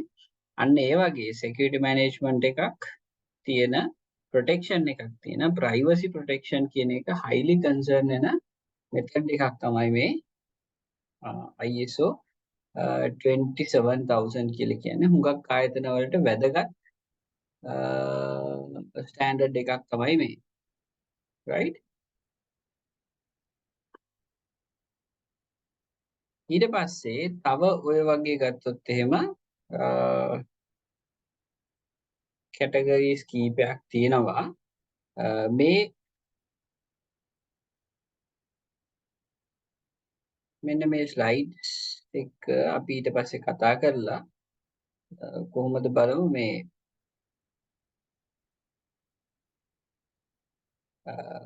ගොඩක්ම famous වෙලා තියෙන overview of 9001 and ISO 14001.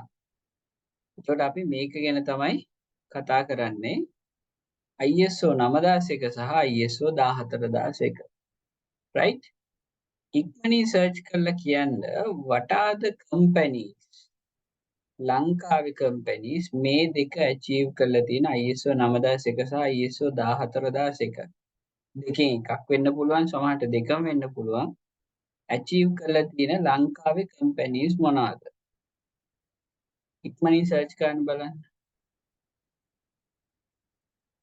what are the companies?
Right.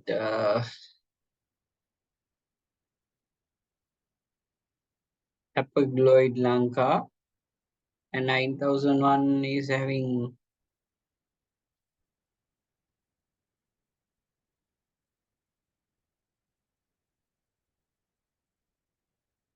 Central Environmental Authority and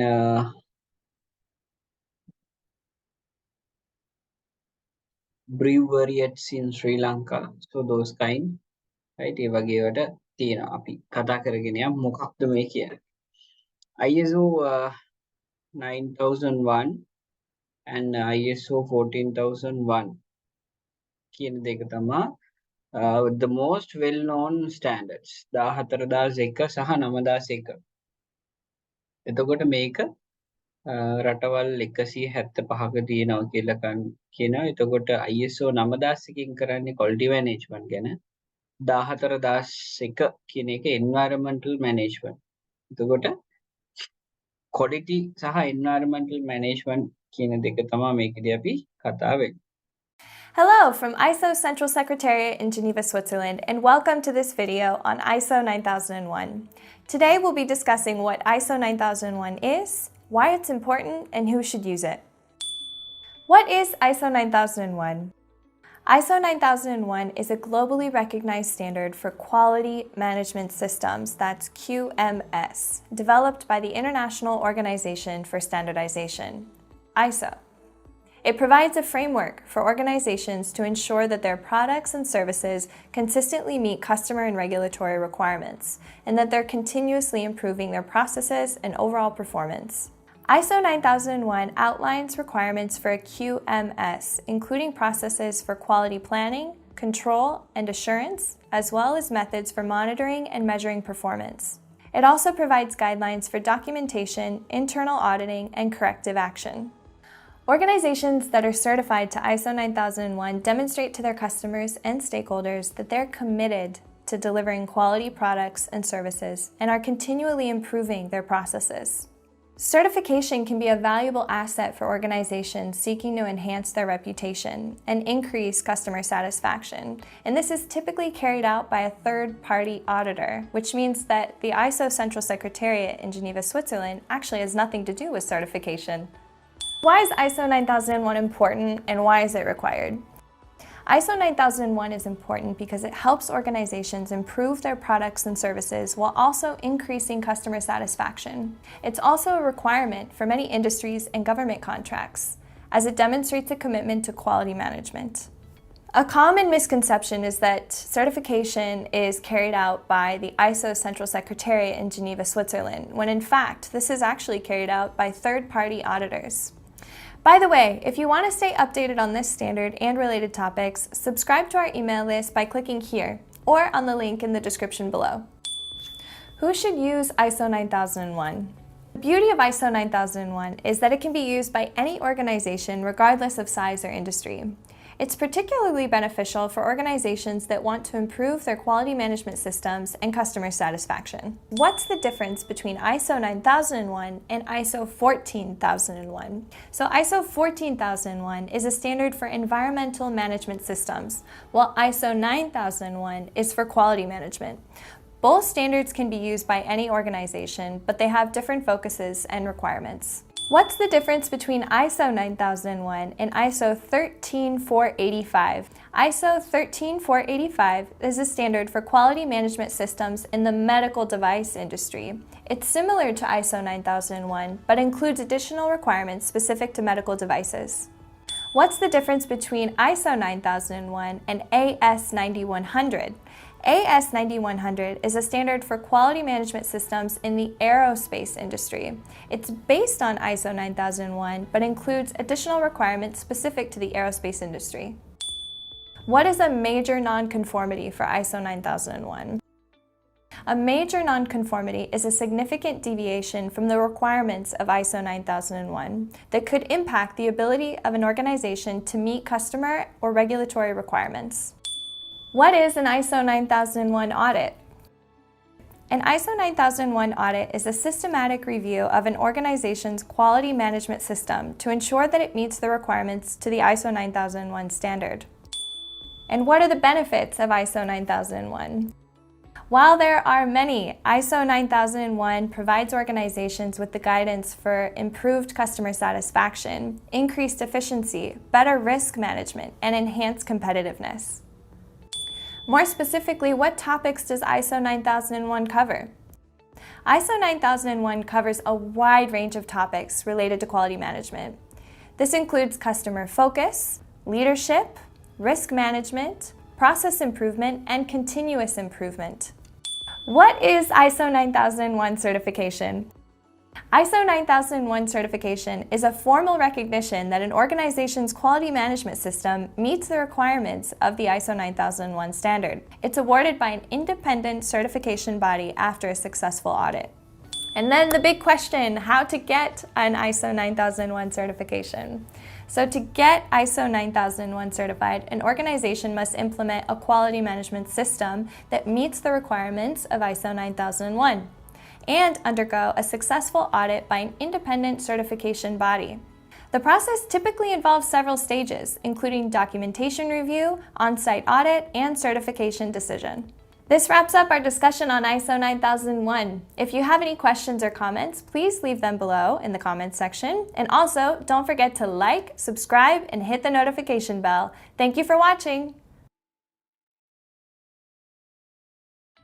Hello from ISO Central Secretariat in Geneva, Switzerland, and welcome to our video on ISO 14001. Today, we'll be talking about ISO 14001 and help you understand why it's important for you and your business. So what is ISO 14001? ISO 14001 is a globally recognized standard that provides a framework for an environmental management system, that's EMS. This helps organizations minimize their environmental impact and comply with applicable laws and regulations. The standard was first published in 1996 and since then has been revised several times. ISO 14001 is based on the Plan, Do, Check, Act, that's PDCA cycle, and requires organizations to establish an environmental policy, identify their environmental aspects and impacts, set environmental objectives and targets, implement operational controls, monitor and measure their performance, and continually improve their EMS. What is ISO 14001 certification? ISO 14001 certification is a formal process where an independent third-party auditor evaluates an organization's EMS to ensure it meets the requirements of the ISO 14001 standard. The certification process involves a series of audits that assesses the organization's compliance with the standard, including its policies, procedures, and practices. Once certified, the organization can display the ISO 14001 logo on their website and marketing materials to demonstrate their commitment to environmental management. By the way, if you want to keep up to date on this standard and related topics, subscribe to our email list by clicking here or on the link in the description below. How to get ISO 14001 certification. So, to get ISO 14001 certified, you'll need to follow the following steps. First, you develop an EMS that meets the requirements of the ISO 14001 standard. This involves identifying your organization's environmental aspects and impacts, setting environmental objectives and targets, and implementing operational controls to minimize your environmental impact. Next, you'll need to implement the EMS and make sure it's working effectively. This involves training your employees on the EMS, monitoring your environmental performance, and reviewing and updating your EMS as necessary. Be sure to hire an accredited third-party auditor to assess your EMS. The auditor will conduct an initial audit to assess your EMS and identify any nonconformities. Be sure to address any nonconformities identified during the audit. You'll need to take corrective action and address any issues identified during the audit and demonstrate that you've addressed them. From here, you're almost ready to receive your ISO 14001 certification. If your EMS meets the requirements to ISO 14001 and you have addressed any nonconformities, the auditor will then issue your certification. And congratulations, you're ISO 14001 certified. Why is ISO 14001 important? ISO 14001 is important because it helps organizations reduce their environmental impact. It helps to improve environmental performance and comply with environmental regulations. By implementing an EMS, organizations can identify and manage their environmental risks. They can reduce their resource use and waste generation and enhance their environmental performance. Compliance with environmental regulation is also an important aspect of 14001, as organizations are required to comply with applicable environmental laws and regulations in order to be certified. Additionally, ISO 14001 can enhance an organization's reputation with customers, investors, and other stakeholders by demonstrating a commitment to sustainability. How do you implement ISO 14001? To implement ISO 14001, you'll need to, first of all, understand the requirements of the standard. This involves familiarizing yourself with ISO 14001 and its requirements, as well as identifying any additional requirements that may apply to your organization. You'll also need to establish an environmental policy and objectives. This involves developing a policy that outlines your organization's commitment to environmental management, as well as setting environmental objectives and targets that align to your organization's goals and priorities. You'll also need to develop an EMS that addresses environmental risks and opportunities. This involves identifying your organization's environmental aspects and impacts, also implementing operational controls to minimize your environmental impact, and establishing procedures to monitor and measure your environmental performance. Be sure to train your employees on the EMS. This involves ensuring that all employees understand their roles and responsibilities within the EMS and are trained to implement the procedures and controls established in the EMS. You'll need to monitor and measure your environmental performance. This involves establishing procedures to monitor and measure your environmental performance and track progress towards your environmental objectives and targets. Finally, you'll need to review and continually improve your EMS. This involves conducting periodic reviews of your EMS to identify opportunities for improvement and making changes as necessary to enhance your environmental performance. What's the difference between ISO 14001 and ISO 45001? ISO 14001 and ISO 45001 are two separate standards that address different aspects of an organization's management system. ISO 14001 is focused on environmental management, while ISO 45001 is focused on occupational health and safety management. While there are some similarities between the two standards, such as the Plan, Do, Check, Act (PDCA) cycle and the requirement for continuous improvement, there are also significant differences in the specific requirements of each standard. For example, ISO 45001 requires organizations to establish procedures for hazard identification and risk assessment, while ISO 14001 requires organizations to identify and manage their environmental aspects and impacts. What's the difference between ISO 14000 and ISO 14001? ISO 14000 is a family of standards that includes ISO 14001, as well as several other standards related to environmental management, such as ISO 14004 and ISO 14006. ISO 14001 is the most widely recognized and adopted standard within the ISO 14000 family and provides a framework for organizations to establish and maintain an effective EMS. While ISO 14000 provides a broad overview of environmental management systems, ISO 14001 provides specific requirements for implementing an EMS that meets the ISO 14001 standard. In summary, while ISO 14000 provides a broad framework for environmental management, ISO 14001 provides specific requirements for implementing an effective EMS. Organizations can use the guidance provided by ISO 14000 to enhance their overall environmental management efforts, while implementing ISO 14001 can help them achieve specific environmental management goals and objectives. That's a wrap on ISO 14001. If you have any questions or comments, please leave them in the comments section below. Also, don't forget to like, subscribe, and hit the notification bell. Thank you for watching. Conform to the standard and report on the effectiveness of its performance to top management. Clause 6 talks about environmental aspects, which are elements of an organization's activities or products or services that interact or can interact with the environment. Taking these into account, This clause requires your organization to develop a process to consider the risks and opportunities that could affect the performance of your organization's EMS, and to use this risk planning process to plan how to meet the requirements and issues relating to interested parties that were identified in the context of the organization. Secondly, taking the organization's environmental aspects into account, Clause 6 requires that you set environmental objectives at relevant levels and functions, and to develop a plan of actions to achieve these objectives. Clause 7 describes the requirement to determine the resources needed for an effective and continually improving EMS. In particular, you have to ensure that the people are not only trained but competent with regard to the organization's environmental aspects. They must be aware not only of their EMS responsibilities, but also the implications of non-compliance with regulations and not conforming with EMS requirements.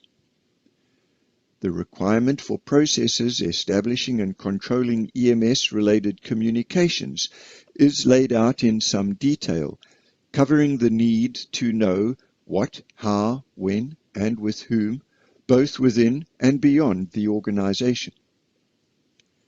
Finally, Clause 7 requires that you properly and responsibly manage EMS documents and records. You start by determining how extensive your documentation needs to be, and then ensure that all of the EMS relevant documents and records are properly controlled. Clause 8 is about putting into effect the planning that was done in Clause 6 by actually establishing your EMS processes and controlling how they operate. This includes having to control outsourced processes and controlling things like transport, delivery, and disposal, where these might have environmental aspects. Finally, you are required by Clause 8 to prepare for potential emergency situations that were identified under planning in 6.1, and to establish processes to deal with these situations should they arise. Clause 9 requires that an organization shall monitor, measure, analyze, and evaluate its environmental performance and the effectiveness of its EMS, planning what, when, and what methods to use for measuring. Special attention must be paid to evaluating regulatory compliance requirements and taking appropriate action when necessary. Internal audits of the EMS shall be conducted at planned intervals, and the audit results must be reported to top and other relevant management. Finally, picking up from Clause 5 on leadership, Clause 9 requires top management to review the organization's EMS at planned intervals to ensure its continuing suitability, adequacy, and effectiveness, and to document the results of these management reviews.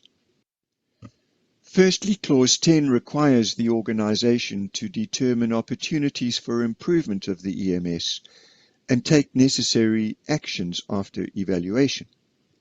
Then, when a non-conformity occurs, you have to control and correct it and deal with any immediate consequential environmental impact.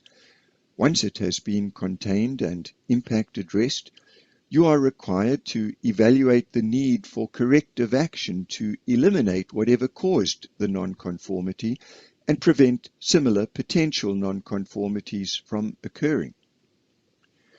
Finally, the organization is required to take steps to continually improve the suitability, adequacy, and effectiveness of the EMS. If you found this video in any way helpful, you might also find it of interest to watch my video, What are the Benefits to ISO 14001? I'm Terry McCann. My company is TCMC Quality Management Services.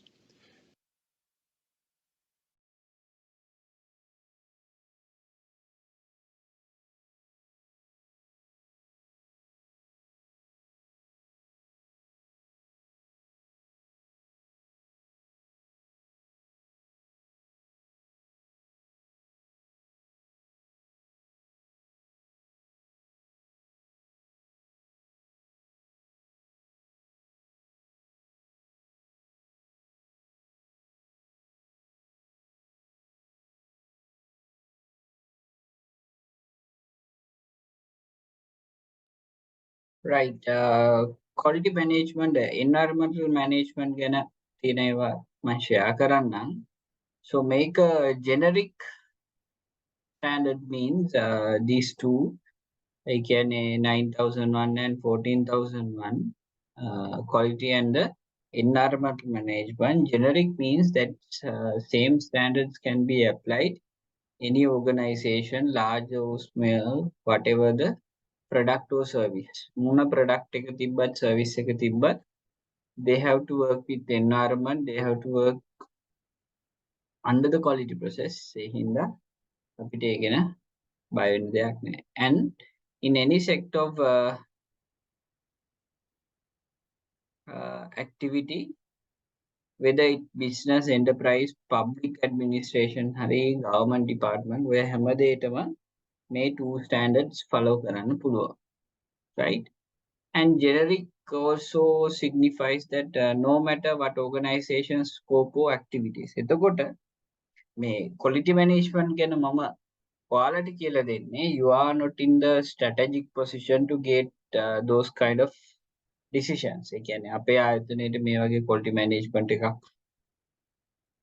ඕනි කියන මට්ටමේවා නැතුව ඇති. You are in the beginner level හරි junior level එකේ employee කෙනෙක් විදිහට තමයි යන්නේ. But කවදා හරි මේ ගැන දැනුමක් තිබ්බොත් ඔයාට මතක් වෙයි මෙන්න මේ විදිහේ ස්ටෑන්ඩඩ්ස් තියෙනවා, මෙන්න මේ ආයතනෙන් ඒක කරනවා. ලංකාවෙත් ඒ වගේ කරන ඒජන්ට්ස්ලා ඉන්නවා. ඔයා අවශ්‍ය දවසට ඉන්ටර්නෙට් එකේ සර්ච් කරාම ඔයාට ඒ ගැන විස්තර දැනගන්න පුළුවන්. එතකොට ස්ටෑන්ඩඩ් එකක් කියන්නේ මොකක්ද? what are the updated standard. එතකොට ඒ වෙද්දි තියෙන updated standard මොනවද? what is most relevant to our organization එකට මොකක්ද අදාළම ස්ටෑන්ඩඩ් එක? එක හෝ කීපයක් වෙන්න පුළුවන්. Right? If it want to establish quality management, ඒකට 9001 සහ environmental management system එකට 14001.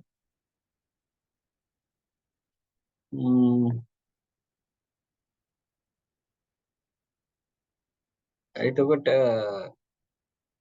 මේලේ අපි කතා කරපු දේවල්මයි management system එක.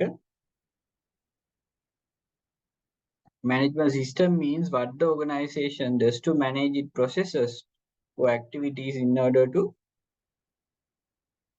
ඒ කියන්නේ මොන management system එකද පාවිච්චි කරන්නේ organization එකේ නිෂ්පාදිත ඒ කියන්නේ භාණ්ඩ හෝ සේවා final customer ට යද්දී එයාට හොඳම satisfaction එකක් දෙන්න, හොඳම ගුණත්වයේ satisfaction එකක් දෙන්න සහ regulations අපිට අදාළ ඒවා implement කරන්න සහ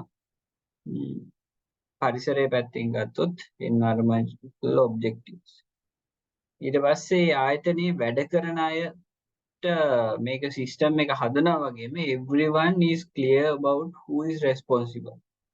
මේකට responsible කවුද, කොහොමද කරන්න කියන හැම කෙනාම අවබෝධයෙන් හිටියොත් මේක හොඳට achieve කරන්න පුළුවන් කියලායි කියන්නේ. Right? Large organizations who once with the compiled the process could not function well without the management system. එතකොට ලොකු හරි පොඩි හරි මේකට management system එකක් නැතුව නම් මේක implement කරන්න බෑ. අනිත් එක 14001 9001 අපි කලින් කතා කරා වගේ ආයතනය හොඳ සාර්ථකත්වයක් ගන්න පුළුවන් පහසු ස්ටෑන්ඩඩ් එකක්. Both ISO 9001 and ISO 14001 concern the way an organization goes about its work. එතකොට මේ දෙක හරි familiar සම්බන්ධ. Right? ඒක product එකේ standard වත් service එකේවත් නෙවෙයි, ඒක process එකේ standard එකක්. ඒ කියන්නේ ඒ ආයතනයේ සිද්ධ වන ක්‍රියාවලියේ අදාළ standard එක. They can be used by product manufacturers and service providers. එතකොට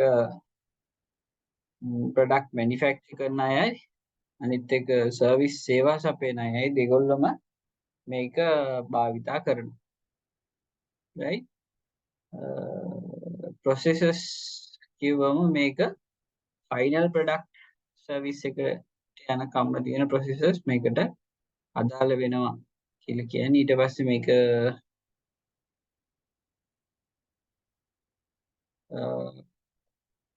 මේක certificate එක ගන්න කොහොමද කියන එක සහ accreditation ඒ කියන්නේ ISO ආයතනයේ කොහොමද accreditations ගන්න කියන certify is not a requirement of ISO.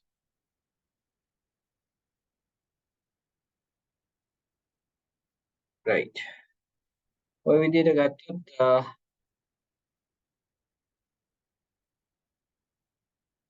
ISO 9001 මේ වගේ dimensions කීපයක් මේකතු කරලා එක එක product වලට එක එක විදිහට ඒගොල්ලෝ දේවල් කරනවා වෙන්න පුළුවන්.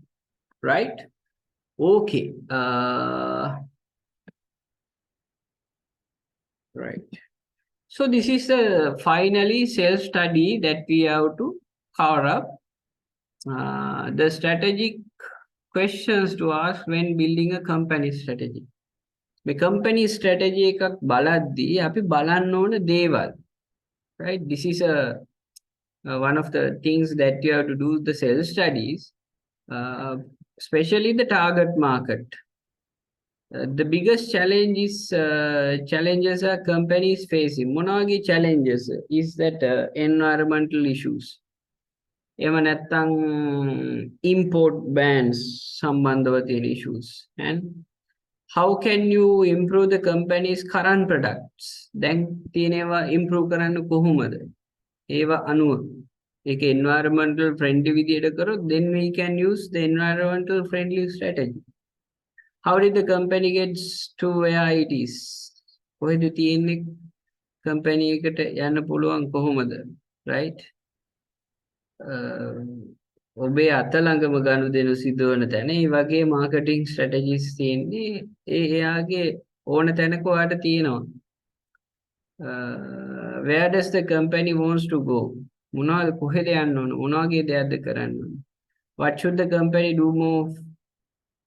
And do you currently have any strategical uncertainties? ඒ කියන්නේ දැන් තියෙන strategy වලට uncertainties තියෙනවා නම් definitely we have to think about when we are fixing a strategy. What is the best way to measure your progress?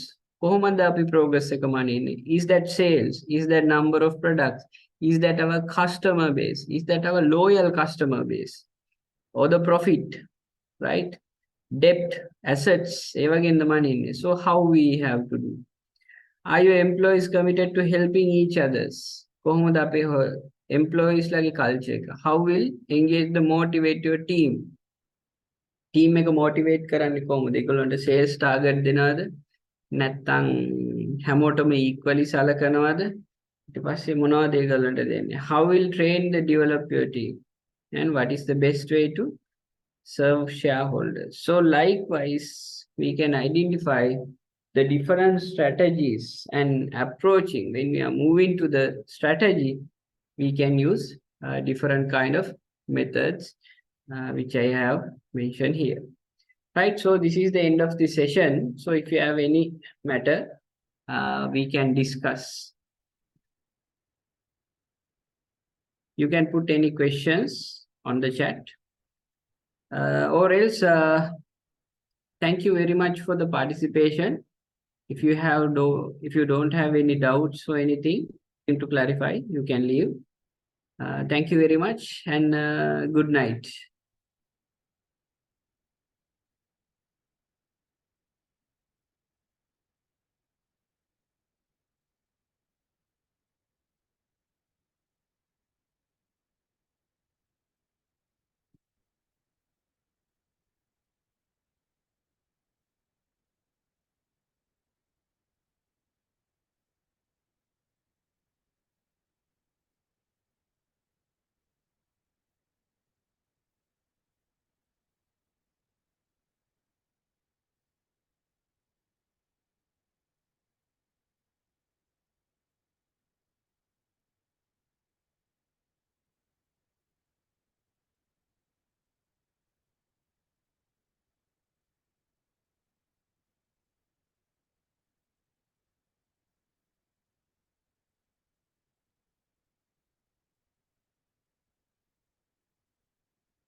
In this video you are going to learn total quality management.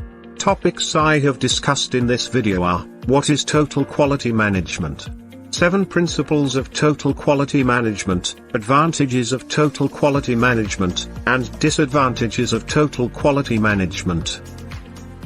Let's start the video.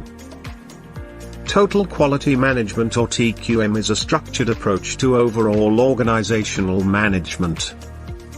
The focus of the process is to improve the quality of an organization's outputs, including goods and services, through the continual improvement of internal practices. Total quality management is a term that was found in the 1950s. It was developed by William Deming, a management consultant, whose work had a great impact on Japanese manufacturing. The term total defines the entire organization. All parties, departments, and functions are involved in quality management. TQM is the continuous process of detecting and reducing or eliminating errors in manufacturing, streamlining supply chain management, improving the customer experience, and ensuring that employees are up to speed with training. Let's discuss 7 principles of total quality management. Number 1. Customer focused. Finally, the customer's feedback determines the level of quality. No matter what a system works to bring up quality improvement, training employees, unifying quality into the design process, or upgrading software, the customer controls whether the efforts were important. 2. Total employee involvement. All employees take part in working toward common goals.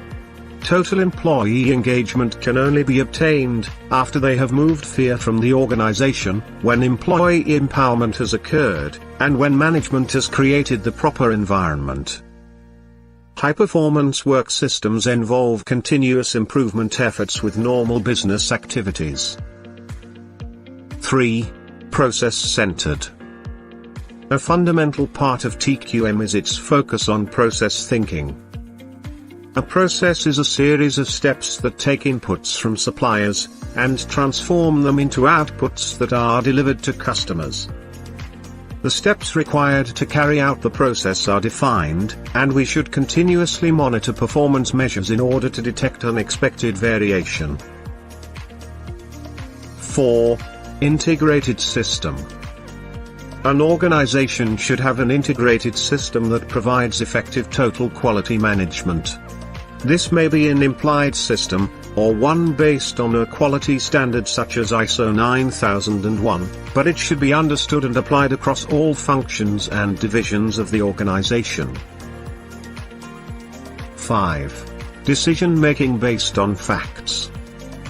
In order to know how well an organization is operating, data on performance measures is mandatory.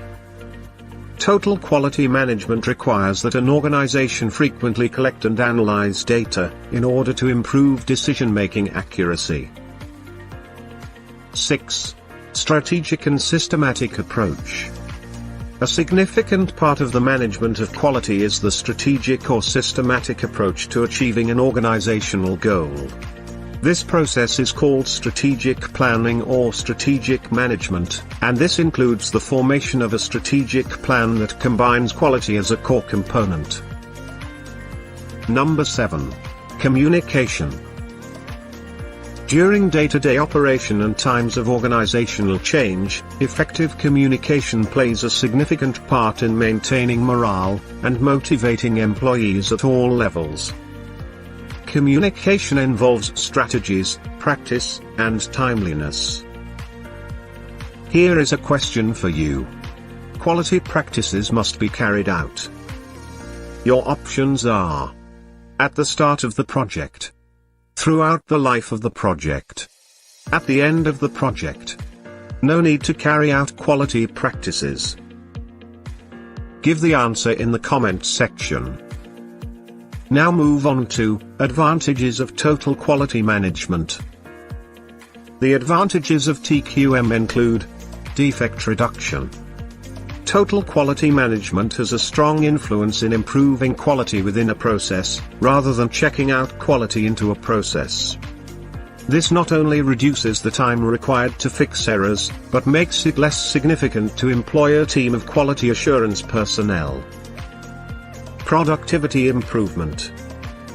Productivity rises significantly since employees are giving much less of their time chasing down and correcting errors.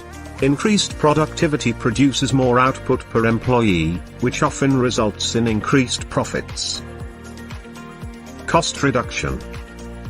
Total quality management can reduce costs throughout an organization, when implemented consistently over time. As a result of fewer product defects, companies save costs of customer support, product replacements, field service and the creation of product fixes. Customer satisfaction. Since the company has better product and services, and its interactions with customers are nearly error-free, there should be fewer customer objections. A higher level of customer satisfaction may also lead to raised market share, as existing customers act on the company's side to bring in more customers. Improve employee morale. The ongoing and proven success of total quality management can lead to a noticeable improvement in employee morale, which reduces employee turnover, and accordingly reduces the cost of hiring and training new employees. Disadvantages of total quality management. TQM also requires a considerable training period for those employees involved in it. Since the training can take people away from their usual work, this can actually have a negative effect on costs, which is a short-term effect. Since total quality management results in a continuing series of incremental changes, it can develop a negative reaction from those employees who choose the current system, or who feel that they may lose their jobs because of it. If you want to read in details or download the PDF, go through the link in the description. If you find the video helpful and informative, give us a like, share the video and don't forget to subscribe to Education Leads channel.